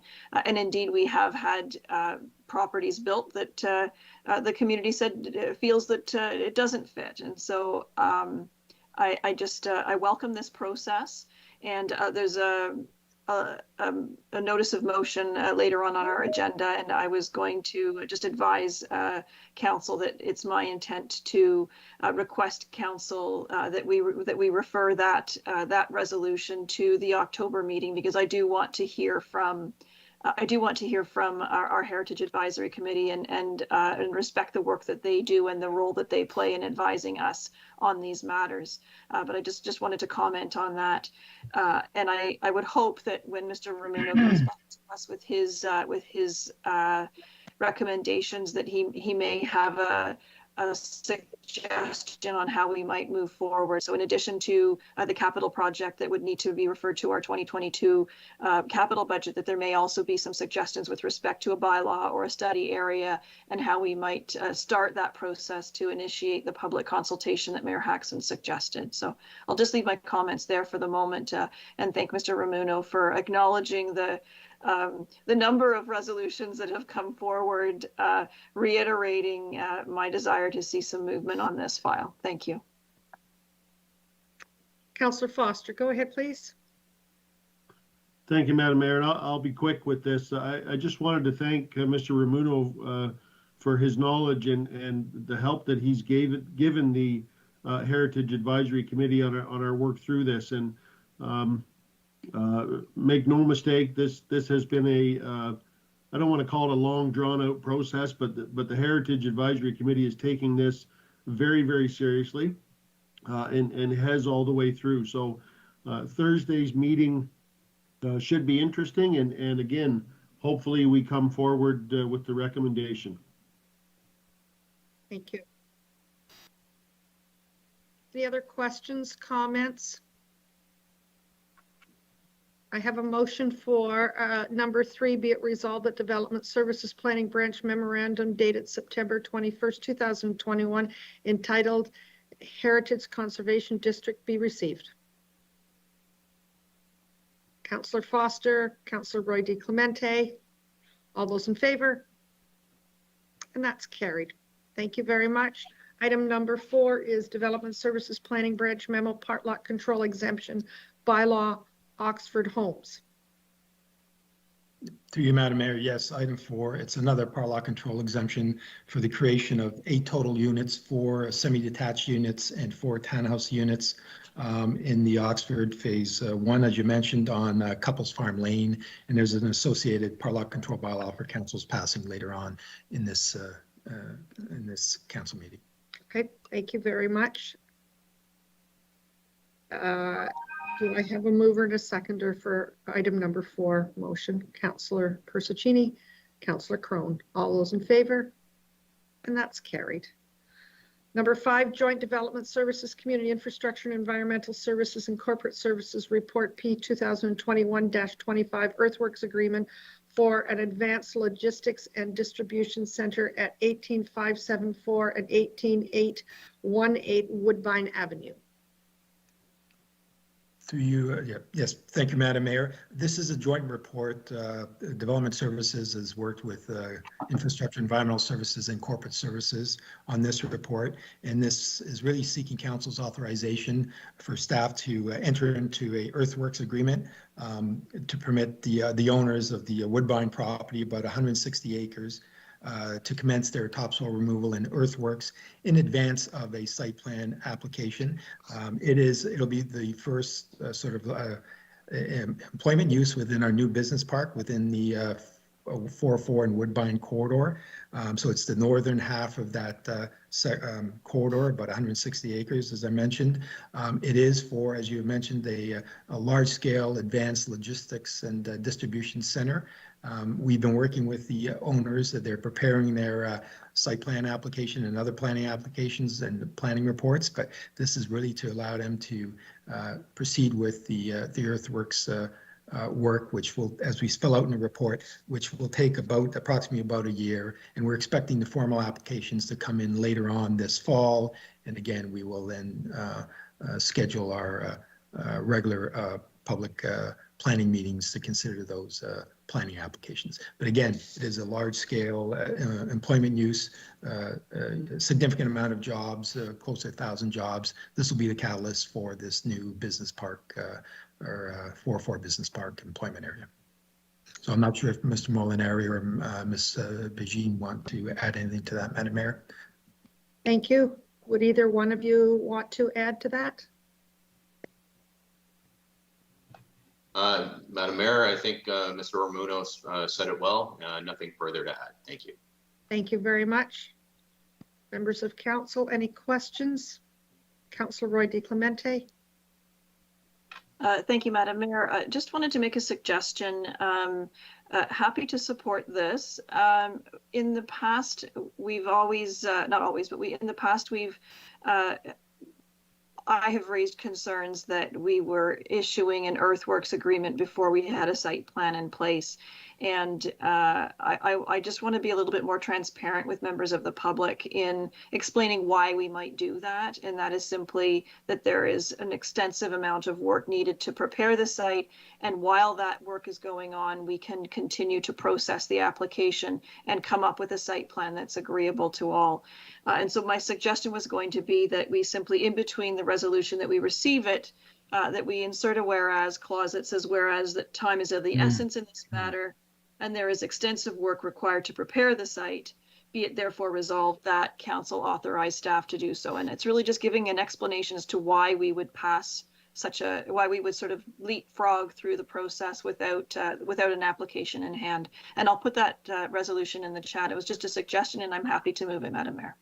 Thank you very much. I think that does make sense when members of our community are going through our minutes and our resolutions. It's much more information for them to understand. So thank you. Any other questions? I'm not seeing any. So Councillor Roy DeClemente, you've put that up. I don't have it. Here we go. Whereas time is of the essence in this matter and there is extensive. Through you, Madam Mayor, I'm just bringing the resolution up on the screen for you. Just bear with me for a second. Thank you. So this would be a clause that would be inserted in between the be it resolved that we receive it, and then whereas we would therefore then authorize staff to. That's the structure I'm suggesting. Yeah, that makes sense.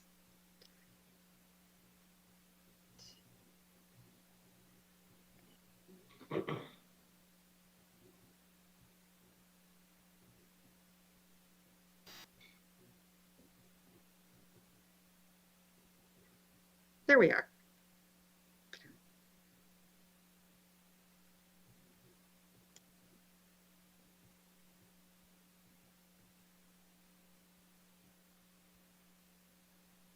Okay.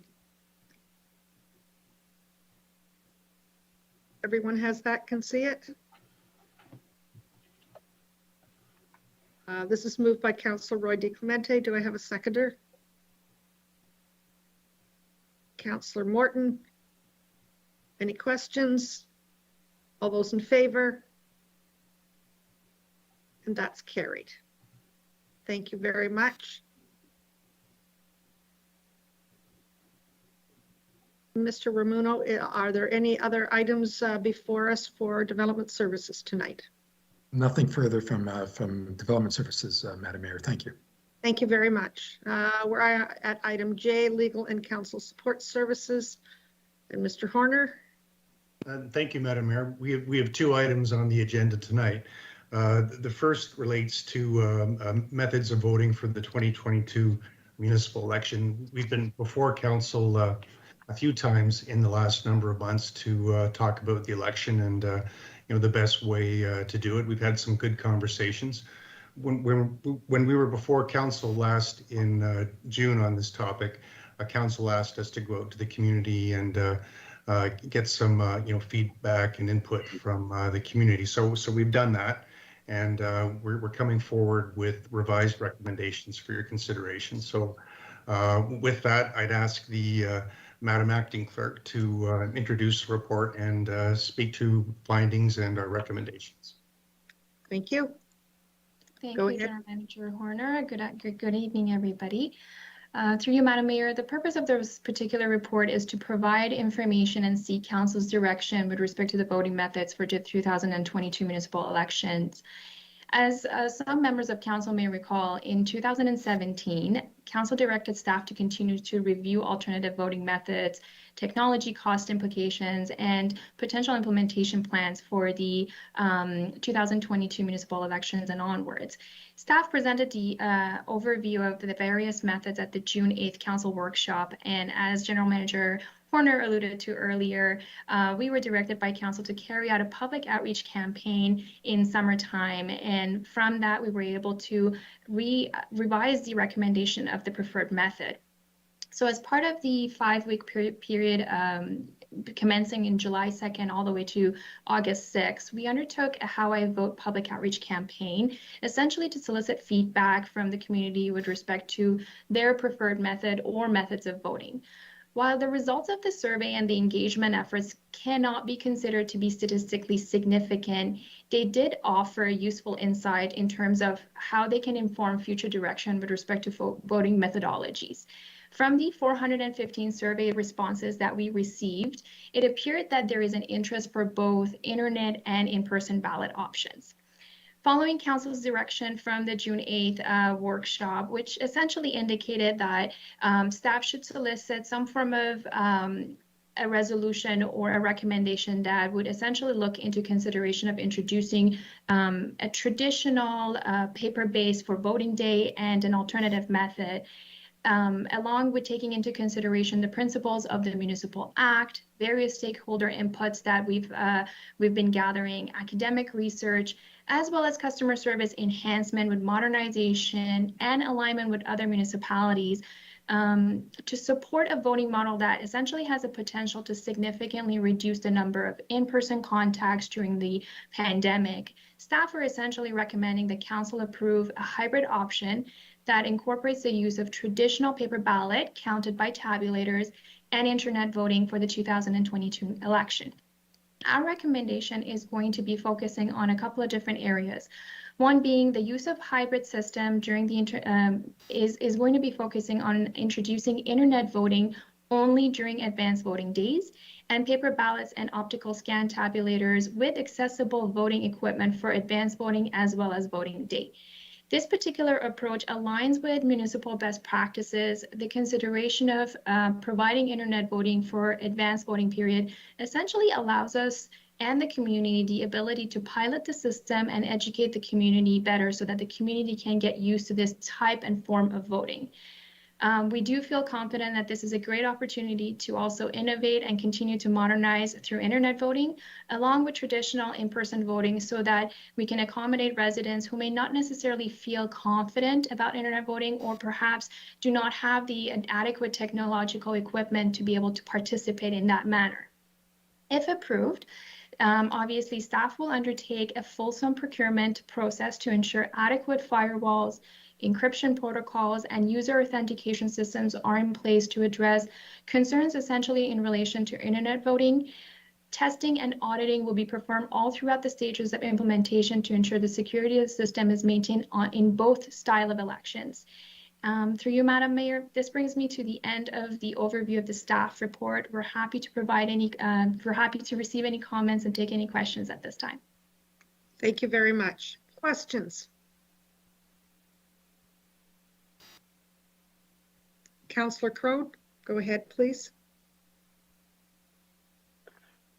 Thank you, Madam Mayor, and for you to staff.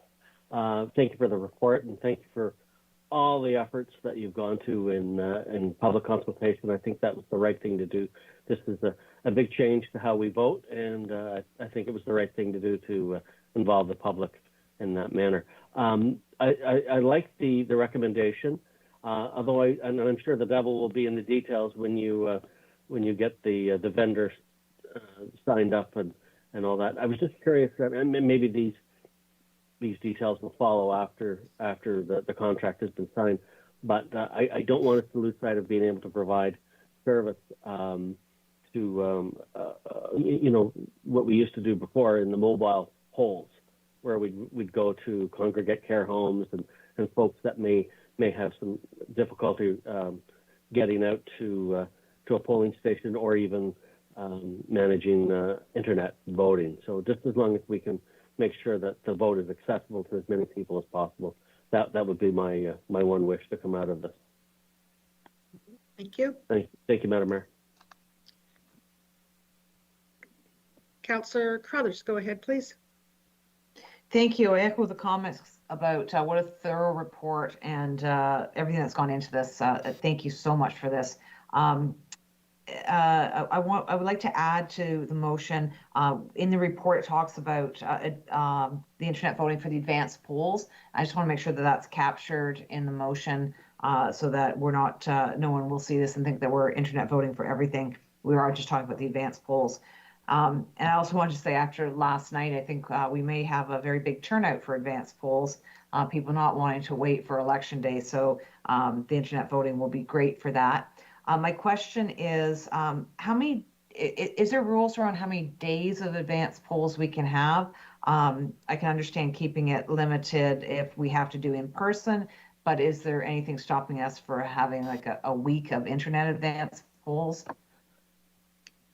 Through you, Madam Mayor, if I may. Typically, Councillor Carruthers, in experience of and looking at other municipalities, there some range between 10 to a little bit longer period, depending on the method that you're using. So for instance, if, for example, mail-in was an option, it would be a longer period. With internet, the typical practice is 10 days prior to, or, you know, it just ranges between that time. Thank you. Would there be any in-person advance polls, advance voting? Through you, Madam Mayor, it will be. So our recommendation is to also provide for both options during advance. Thank you. And can you reword the motion to add the advance polls in there? Is that does that change anything for what your intention is on this? Through you, Madam Mayor, no. So what I can do, Councillor Carruthers, I can pull up a proposed, based off of the conversation we've been having, I'll pull up a proposed recommendation once the conversations are completed, and I'll bring it onto the screen to capture the intent, and I'm hoping that it will capture that. Wonderful. I just wanted to make sure that it was okay with you, that because we have to put a bylaw in place, I'm not sure what rules and that you have around it. So I just want to make sure that that is possible before recommendation for us. Thank you so much. Councillor Foster, go ahead, please. Thanks, Madam Mayor. The one thing that kind of jumps out at me here is I want to make sure that our public knows, especially our aging population knows, that we've done nothing here to give a detriment to their ability to vote. So I'm not sure how we put that out there, but we still have the in-person opportunity. So we've not taken anything away from our aging population that may stay away from the internet voting. I really kind of thought that we might have more of an uptake on the mail-in ballot, but through a conversation today with other councillors, something I hadn't thought of. By doing a survey on the internet, we kind of take that away from the people who aren't going to use the internet. So I don't want to stall this, but I'm thinking in the future when we do something like this, is it possible to pull a couple of hundred addresses out of the tax roll or something and mail something out that might get those people to mail something back, and would we capture more of our population that way? I think I've described that right. Again, I just think we need to make sure that our aging population knows that by doing what we're doing here, we haven't taken away their ability that they had before. Councillor Foster, it sounds like we need to wordsmith this a little bit to include that it's part of it. I believe it's there, but we need to emphasize that for sure. Councillor Roy DeClemente, go ahead, please. Thank you, Madam Mayor. Just based on the conversation that I'm hearing from both Councillor Carruthers, Councillors Foster and Carruthers, perhaps our resolution should simply reflect option 5A as reflected in the report. And so someone could go to that, that's the staff recommendation, and then you would go to that part of the report and see what the details are. That may be helpful. I guess from my perspective, and you probably can't see it on the screen, but there are giant bags under my eyes. Having spent 16.5 hours yesterday in the sports at the sports complex sequestered in the Canada Hall, with literally hundreds of single-use golf pencils being discarded during an age of COVID, and manual counting of 9 boxes. It was the largest polling place in our riding. I am all the more passionate, I'll say, about finding a way to modernize this process. And members of council will know that I've been a big proponent of let's just go digital all the way and make sure that we still had physical voting, but that those ballots should be cast virtually or on a device rather than having to manage a piece of paper. Because I can tell you that it's very challenging to make sure that you've got a really good result when you've got such you're subject to human error. However, I do recognize that that is a dramatic change from what we have been doing up until now. And so finding a compromise finding a compromise for us, I think, is probably the way to go, at least for the next election, so that there is some familiarity, and that people who do like to vote in the traditional fashion can still do so, and those of us who want to try and move things forward in a more digitized way, then we can also give that a whirl as well. My only real concern here is that we're choosing the most expensive option, and I realize that that's because we're choosing two versions, as opposed to, we're basically asking the clerk to run two elections rather than just one. I do have a question, though. I'll get to it. Madam Mayor, through you to the acting clerk, your report doesn't say much about option 5B and why you chose not to try the vote by mail option. Is there a bit of background on that you can share, please? Through you, Madam Mayor, if I may. So Councillor Roy de Clemente, essentially the other option, which was the vote by mail, was not a feasible option for us. The cost associated with running that particular option was going to be a lot higher than the other hybrid. It wasn't consistent with the other methods that we were witnessing in York Region. That particular option was more tailored towards predominantly more rural areas. I can tell you that as of 2 weeks ago, even Township of Scugog has jumped on board with a hybrid option of internet and tabulator, and they're shifting away from the mail-in ballots. So it is definitely something that it's very well, the uptake is very well received in more rural settings, but I think given a Gwillimbury setting, it would be more appropriate to have a different style of a hybrid option. There's also the ability for us to work with our neighboring municipalities of Newmarket and Georgina, because they also have the hybrid of internet and tabulator. So it's nice to have, neighboring municipalities that are going through the same process with you. We can essentially work together to ensure that our communication and our tactics are essentially aligned. Thank you very much. That's very helpful. I noticed a note in the chat. Councillor Carruthers says that 5A doesn't say advanced polls. I'm just seeing here on page 14 of the report that it says that staff recommend that internet voting be implemented for the advanced voting period only. So I think we are covered off there if we're simply referring to that voting method. So while I again still feel that we should be going full digital, I also acknowledge that our community needs us to go a little bit slower, not 0 to 150, but certainly 0 to 60. Thank you. Thank you. Other questions, comments? Through you, Madam Mayor, if I may, I can bring the revised resolution up onto the screen before you for Council's consideration. Thank you.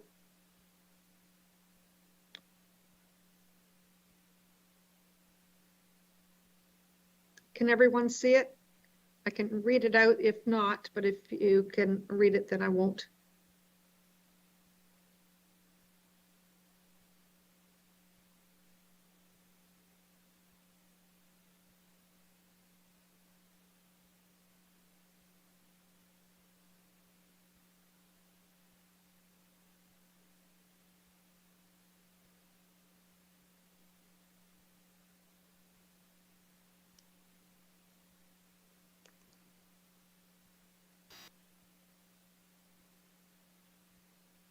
Any questions?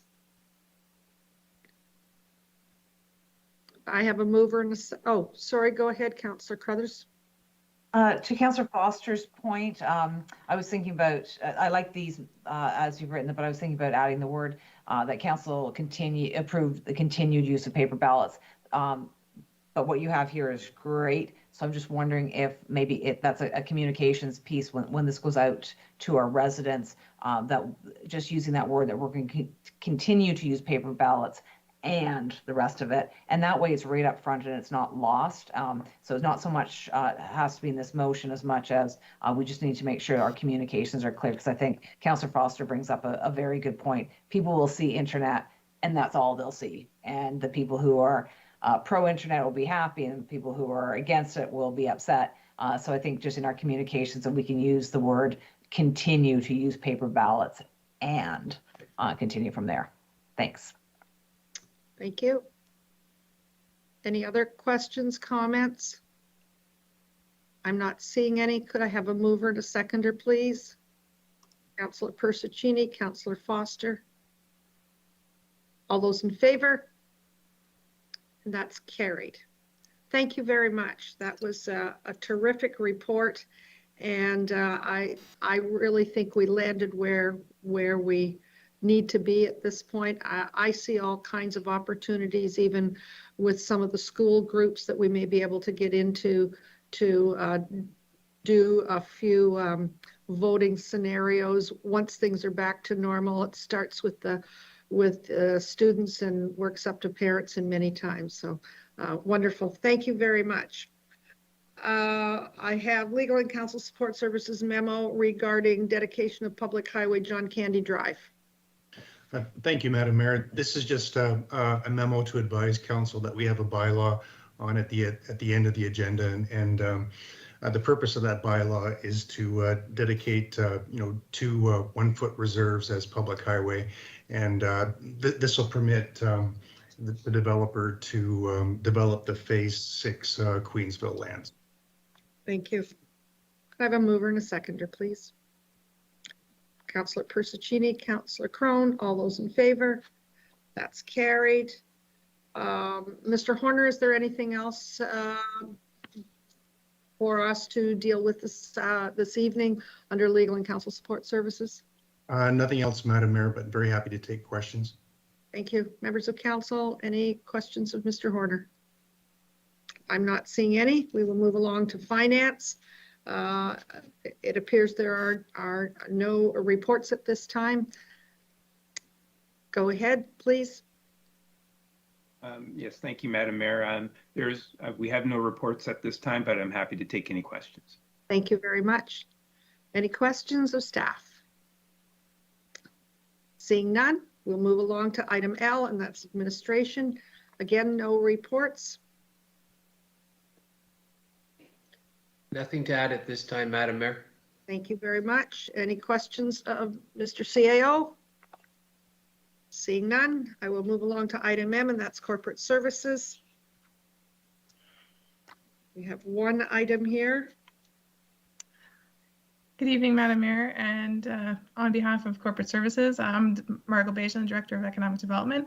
I'd like to, we have a guest here this evening, Doug Leach, the Chair of our Economic Development Advisory Committee, who's going to make some introductory remarks as we discuss the newly updated economic development strategy. So I will turn it over to Mr. Leach. Good evening, Mr. Leach. Welcome to have you with us tonight. Delighted to be here, and totally off topic, I'll tell Tara that I was at the Holland Landing Community Center for 19 hours. So very sensitive to maybe new changes. So I understand how she lived through that. So in any event, good evening, Mayor Haxon, members of council, department heads and staff. Today I'm speaking to you as the chair of the Economic Development Advisory Committee, and I thank you for the opportunity to speak. I'm representing the entire committee in our support and enthusiasm for refreshing our strategic plan.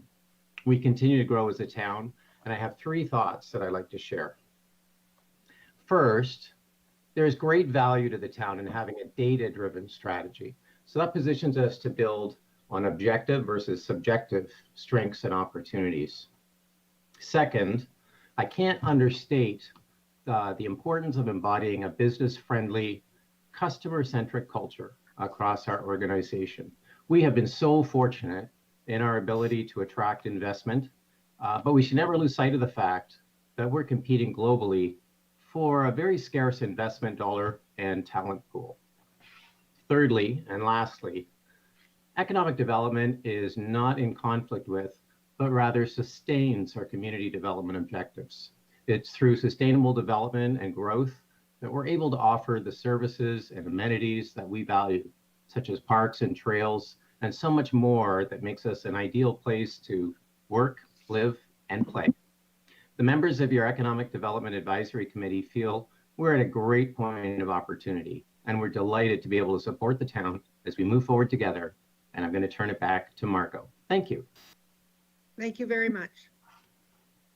Thank you, Doug. And I do have to acknowledge the input of our advisory committee through this process, and I'll speak to it more as I go through the presentation, but they've certainly been an invaluable resource in terms of providing guidance and feedback as we've developed this updated strategy document. So if we could go to the next slide, please. I've shared both the full strategy document with members of council as well as a 4-page summary document that we prepared that I think will be more digestible for the public. Of course, everyone is welcome to read the full document, but we wanted to be able to produce something that would share our objectives and the priorities that we've identified in a more user-friendly way. So we've got both documents available for the public to read and review and provide comment on. In terms of how we built the strategy, started with a background document review and trend analysis, going through the the previous strategy that covered the span leading up to from 2011 to 2021, and a number of different analyses that were done both for East Gwillimbury and for as part of the efforts on behalf of York Region. We engaged MDB Insight to assist us in creating an updated community profile.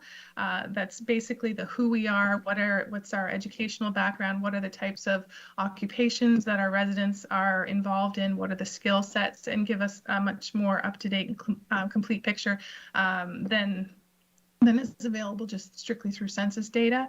We did a strength, weakness, opportunity, and threat analysis to help uncover perceptions about where we have opportunities to grow. And my apologies, I have a furry assistant that seems to want to participate in this presentation this evening.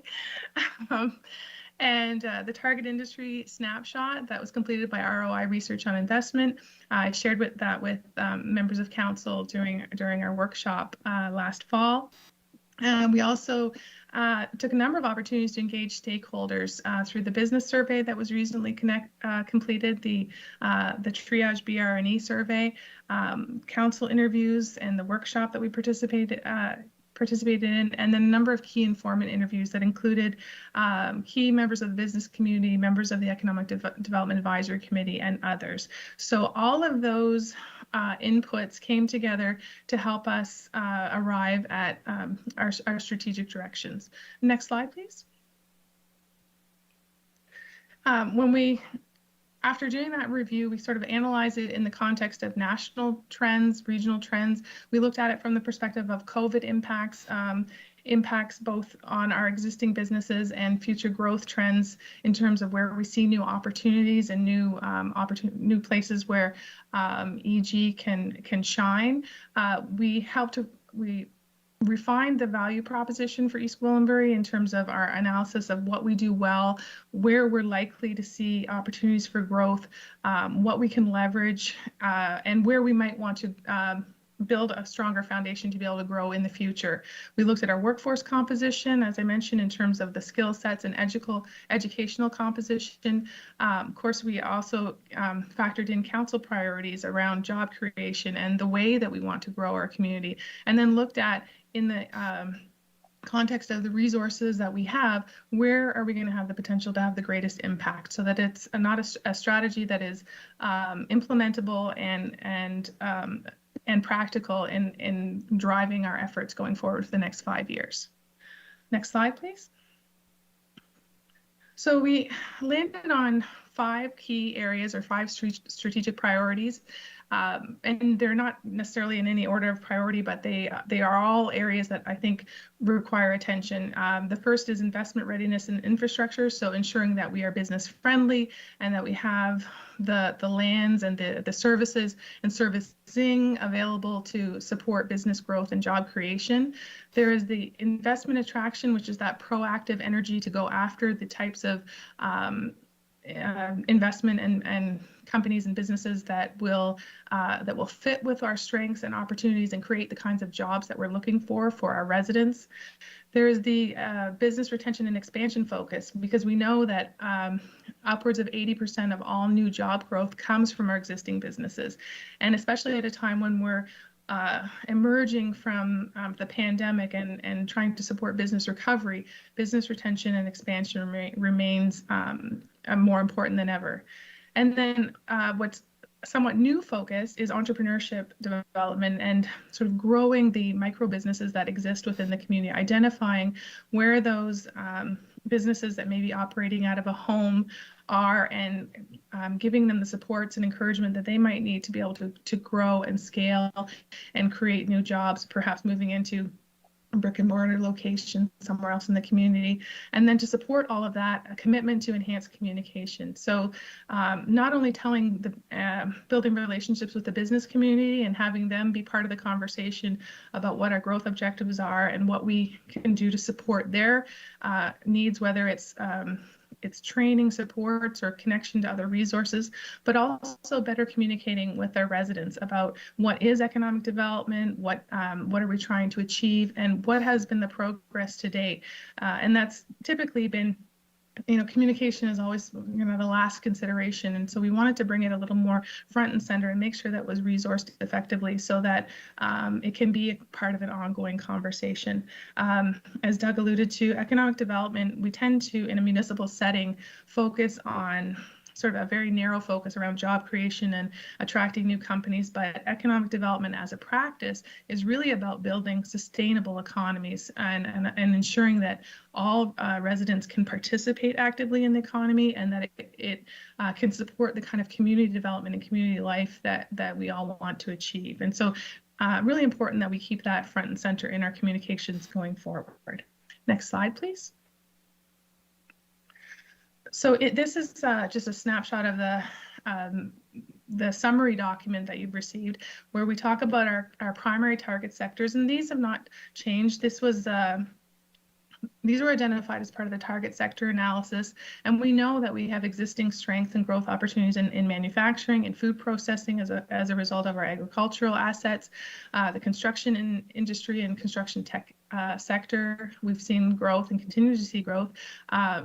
Industry supply, wholesale distribution. Clearly, we were talking about an opportunity earlier this evening, and we're seeing a lot of movement in that sector. And healthcare. We know that healthcare is going to continue to be a strong focus. And one of the things that we've identified in the healthcare section are the opportunities that may be related to the upcoming South Lake expansion, and looking for ways that we can leverage that and be part of that. And then we have some secondary targets that we want to focus on that are sort of targets that we may not necessarily be able to go after today, that we have to do some foundational work to be able to make some progress there. But we know that education and being able to work with post-secondary and try to attract programs and eventually institutions here is a key focus. So work that we can do now in partnering, as we do already with York University and others, is key to sort of laying those foundations. Work that we can do in the tourism sector to be able to better equip businesses to offer new products and new services and build that sector. And then film location, and becoming just taking advantage of some of the low-hanging fruit in terms of opportunities to be able to generate revenue from by serving as a film location and supporting that industry, because we've seen that when communities do that, studios and production facilities tend to sprout up and create new jobs. Next slide, please. So the 4-pager also summarizes sort of at high level some of the objectives that we're going to undertake to support each of those 5 priorities that I mentioned earlier. I'll go through them quickly in the next slide. So at a very high level, in terms of what we need to do to support investment readiness and support our expansion of our infrastructure, building on the Advantage EG marketing platform. We've completed the new website this year, and then continuing to flesh that out and to share the message around our value proposition and what we have to offer. We need to start looking at workforce development with the welcome addition of some of these new projects that are bringing, in some cases, up to 1,000, some significant numbers of jobs. We know from the business survey that was recently conducted that the access to talent is increasingly becoming a barrier. So what we can do both within this municipality and collectively with our N6 partners to be able to be proactive in workforce development is going to be a key focus of the strategy. Land development and infrastructure goes without saying. What can we do in terms of building out our employment lands, and then continuing to work to enhance the broadband infrastructure. And we've had a recent update from the broadband committee, and there'll be certainly lots more to come on that. And next slide, please. We'll talk about investment attraction. So initially, we'll focus on where our existing strengths are, the primary target sectors. We're seeing lots of inquiries in those sectors, but then learning more about what we can do to develop those and grow those secondary target sectors as well. Lead generation, launching a campaign, going out into the market and being able to really actively promote what we have to offer, and sort of from that process learn about what is the market telling us, what do they need to know, what are the barriers, and being able to continue to work to address that as we promote what we have to offer. Next slide, please. Business retention and expansion. In a nutshell, that's really building relationships with our existing businesses, making sure that they have connections and support to be able to access the myriad programs that are available to them, to ensure that they are able to grow and be sustainable going forward. We're working with other departments on the downtown revitalization and placemaking projects, and continue to engage EDAC in particular to be another sort of arm of economic development in having those conversations and building relationships with business. The next slide, please. And then in entrepreneurship development, again, this is a somewhat new focus for us. We've done a lot of work with our partner, with our neighboring community in Georgina through the Business Bounce Back program, and are now continuing to work forward and to move forward in developing some incubator program, and potentially down the road looking at opportunities for co-working is something that's been identified as a future goal. But right now it's really about ensuring that emerging entrepreneurs or new entrepreneurs have access to the supports that they need to be able to grow or to make their ideas a reality. And then the programming will grow in complexity as they grow, so that we'll take them from the sort of idea stage all the way through to commercialization and hopefully scaling up and hiring more people. And lastly, we talk about communication on the next slide. So, really just like, as I mentioned earlier, a focused communication effort to engage our business community and make sure that they understand and that our goals reflect their needs. And then, and similarly, engaging residents in a conversation about, I find that even just understanding why we do what we do and why our economic goals are what they are is a really important conversation to have, because it speaks to some of the early conversations we had about the official plan and growth, and just understanding how economic development is sort of the underpinning of supporting the type of community that we want to have. So I've gone through that very quickly, and I know you have the strategy documents, but I also know that was part of a 400-page package, so you may not have been able to read them cover to cover. So I want to make myself available should you have any question or comments, not just tonight, but going forward. I would be happy to take any feedback that you have to offer on the plan going forward. So thank you very much, everyone. Thank you. Thank you very much. Very exciting. Yes, very exciting. Questions, comments? Councillor Foster, go ahead. Thank you, Madam Mayor. Just a quick comment. This was a great report. And I can't help but look at it and get excited about what we may be hearing about in the future. And it's also, I find it not funny, but I look at it and I think, we went for years and years and years without having much of this type of information. So I think we've made great strides with your department, and these reports are great. Thank you. Thank you very much. Mr. Webster, go ahead, please. Madam Mayor, I just wanted to compliment Margot and the Economic Development Advisory Group.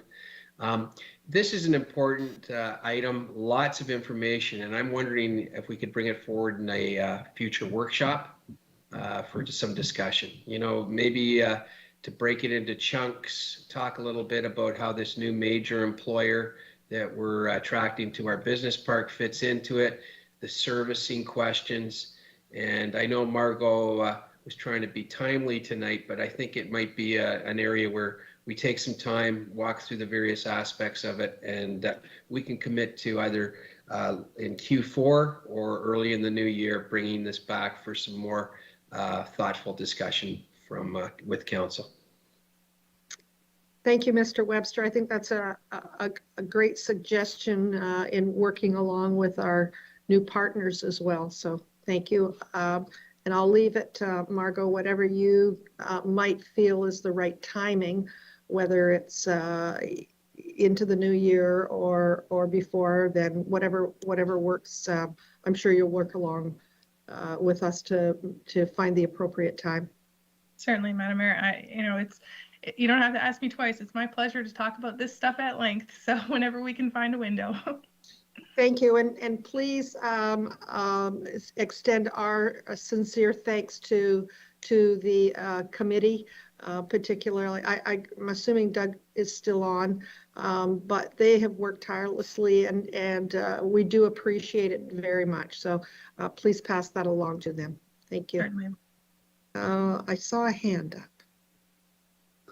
Oh, there you are. Councillor Roy DiClemente, go ahead.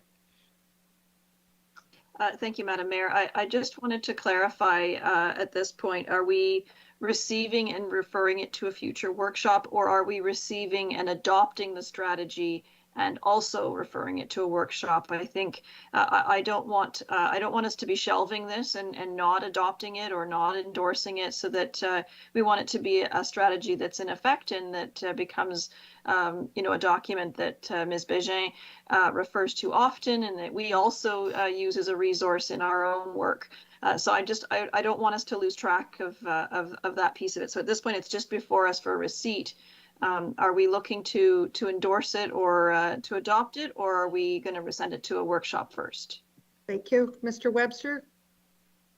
I always like the word endorse. I think it leaves a little more flexibility. If you want to endorse in principle, it leaves a real lot of flexibility, but I think it would be advisable to endorse the economic development strategy and refer it to a future workshop for further discussion. Thank you, Madam. Thank you, Madam Mayor. Happy to move that. Thank you. And could I have a seconder, please? Councillor Crone, all those in favor? And that's carried. Thank you very much. Please extend our appreciation to the committee as well. I certainly will. Thank you. And under corporate services, might there be anything else today? I suppose I should have stayed on. Sorry about that. Through you, Madam Mayor, nothing further, but happy to entertain any questions if anyone has any. Thank you very much. Any questions of Margot? I'm not seeing any. Thank you very much. We'll move along to item N, and that's Community Parks, Recreation and Culture. There are no reports, but Mr. Karmazin, I believe, is with us, and perhaps he might have some verbal for us. Go ahead. Thank you. Through you, Madam Mayor, nothing prepared on the agenda today or this evening, and nothing further at this time. Happy to entertain any questions that council may have. Thank you. Any members of council have questions for Mr. Karmazin? I'm not seeing any. We will move along to item O, and that is Community Infrastructure and Environmental Services. Thank you, Madam Mayor. Tonight we have two items on the CIS agenda. The first item deals with the assumption of Minto Harvest Hills Sanitary Pumping Station. This development was approved and assumed back in 2018, with the exception of this sanitary pumping station. There were some issues with one of the pumps and needed a little bit more work to get it to a point where we were satisfied with it. And since that time, we have the developers repaired the pump or replaced the pump, and it's undergone a very thorough review. And it's at a point now where staff are very comfortable taking this infrastructure and adding it into our inventory. So with that, we'll leave it with council to decide if we want to assume it or not. Thank you very much. Questions for staff? I'm not seeing any. Sorry, go ahead, Councillor Roy DeClemente. Yes. Just a quick one. I believe this is the area where in 2011 we had some backup issues, and I suspect it may have to do with that pump. I'm assuming that those have all been resolved, and we haven't had any further incidents. I haven't heard any of any of them, but sometimes they might be just localized. Through you, Madam Mayor, that's a little before my time, but I can tell you that this pumping station has 2 pumps in it. There's a regular pump and there's a backup pump, and there's actually a backup generator. It's monitored with alarms, and it has many backup features to make sure that it's doing what it's supposed to be doing, and that if it stops, staff know about it quickly and we can get out and deal with it. So it's very robust, and I would suspect that it will serve the town well for years to come. Thank you very much. Any other questions or comments? Could I have a mover and a seconder, please? Councillor Persichini, Councillor Crothers, all those in favor? That's carried. Thank you very much. Second one is Community Infrastructure and Environmental Services memo regarding our annual mosquito control program. Thank you, Madam Mayor. This memo really just provides a summary. Once again, we've had great success with our contractor in providing some relief to our mosquito population. And really the treatments that they were doing, aerial and on ground, were both very successful in the areas that they provided that work. So we have 1 more year left on the contract, and so we'll be looking to engage Pistalto for 1 more year, and then we'll have to decide what next steps are after that. So that's kind of where we are, Madam Mayor. Thank you very much. Questions of Mr. Molinari? I'm not seeing any. We have a resolution in front of us. Do I have a mover and a seconder?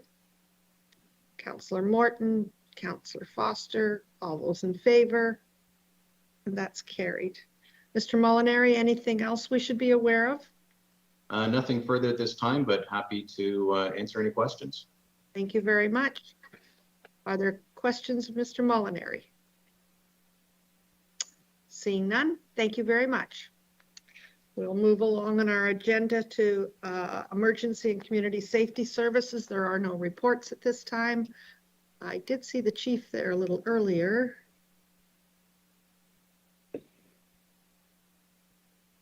I'm here, Your Honor. There you are. Very good. We have no reports, or you have no reports today. Is there any information relevant to our procedures, and do you have any information for us? No, Your Honor, nothing more to add, but happy to take questions. Thank you. Any questions of the chief? Seeing none, we'll move along to correspondence for consideration. There is none at this time. And so I will move to item R, which is bylaws, and we have 3 bylaws. Mr. Webster, sorry, I didn't see your hand up. Go ahead, please. I think you're muted. Madam Mayor, in my 17 years as CAO, I've never interrupted the bylaw section, but I was going to ask after the 3 are considered, I believe we're bringing a 4th bylaw over, and I would like just to say some opening comments at that point. Thank you. Do I have a mover and a seconder for bylaws 1, 2, and 3? Councillor Persichini, Councillor Crone. All those in favor? And that's carried. Now we have a 4.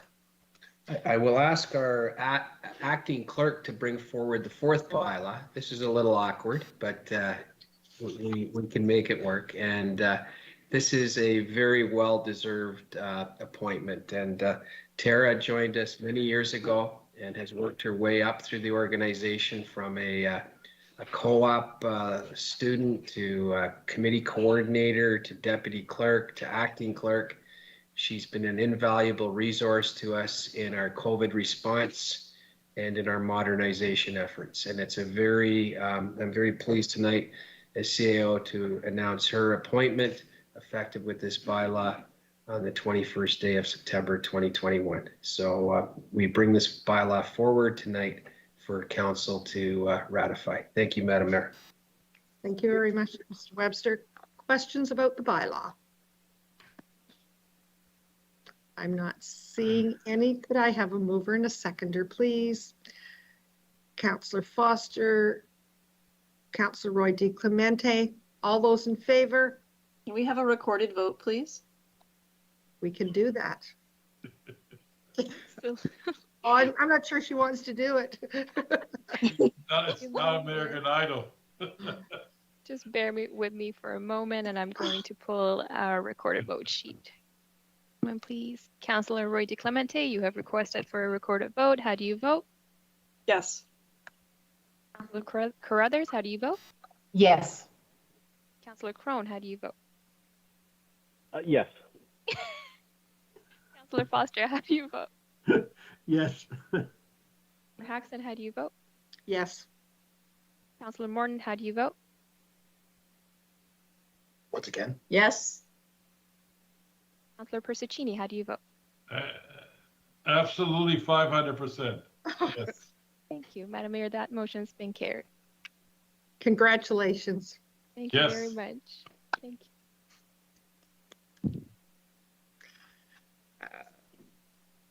I have, I'm down to item S, and that's notice of motion.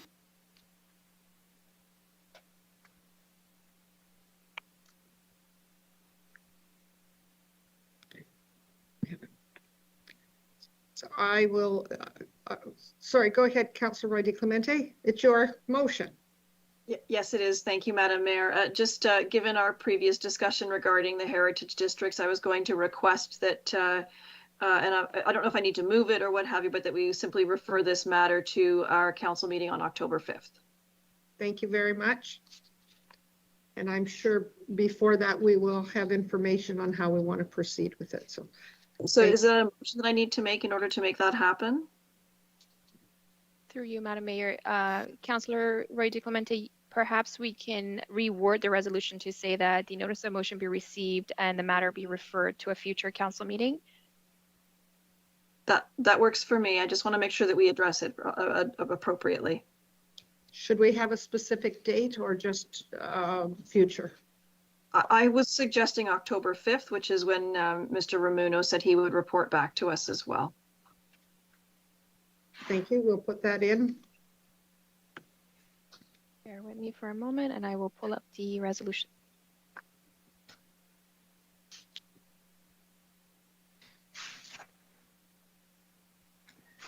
Madam Mayor, I just want to make sure Marco hasn't overcommitted. The Heritage Advisory Committee, when are they meeting?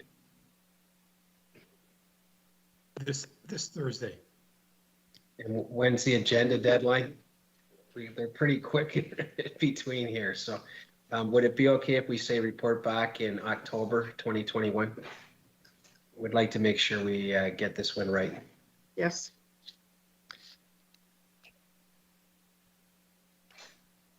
All right.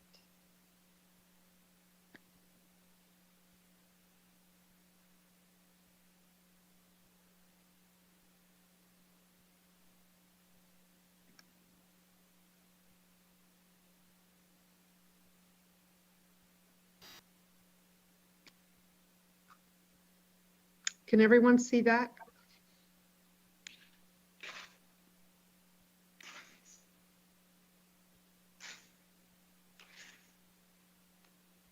October 2021, please. Yes. Thank you. That's helpful. Okay.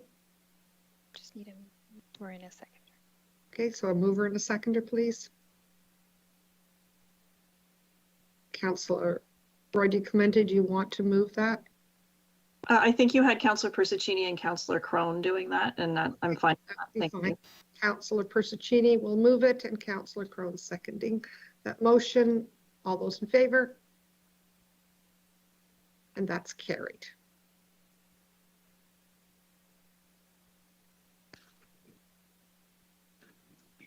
Item T is other business, and we have the East Gwillimbury Public Library Board memo launch of EG library lockers.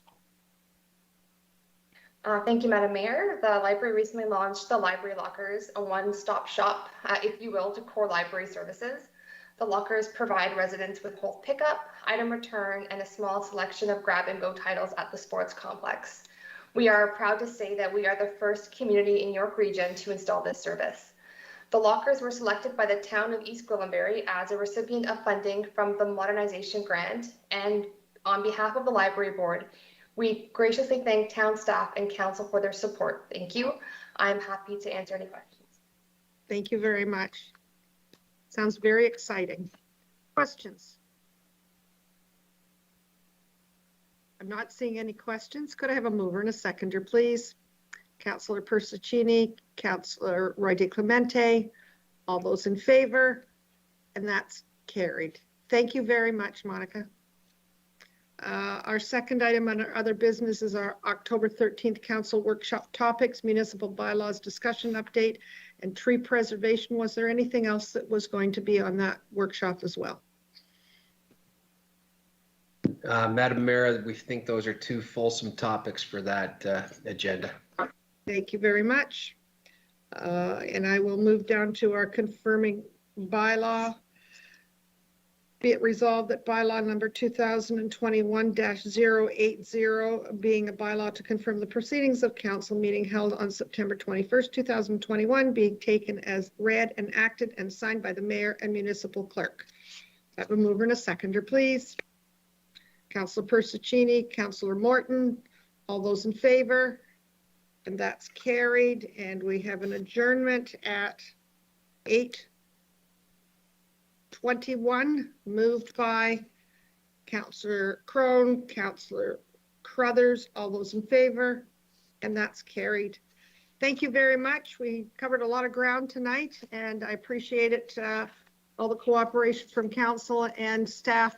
Congratulations. Thank you very much for the good work. Have a great night. Thank you. Take care, everyone. Be safe. Thank you. Good night. Take care and be safe.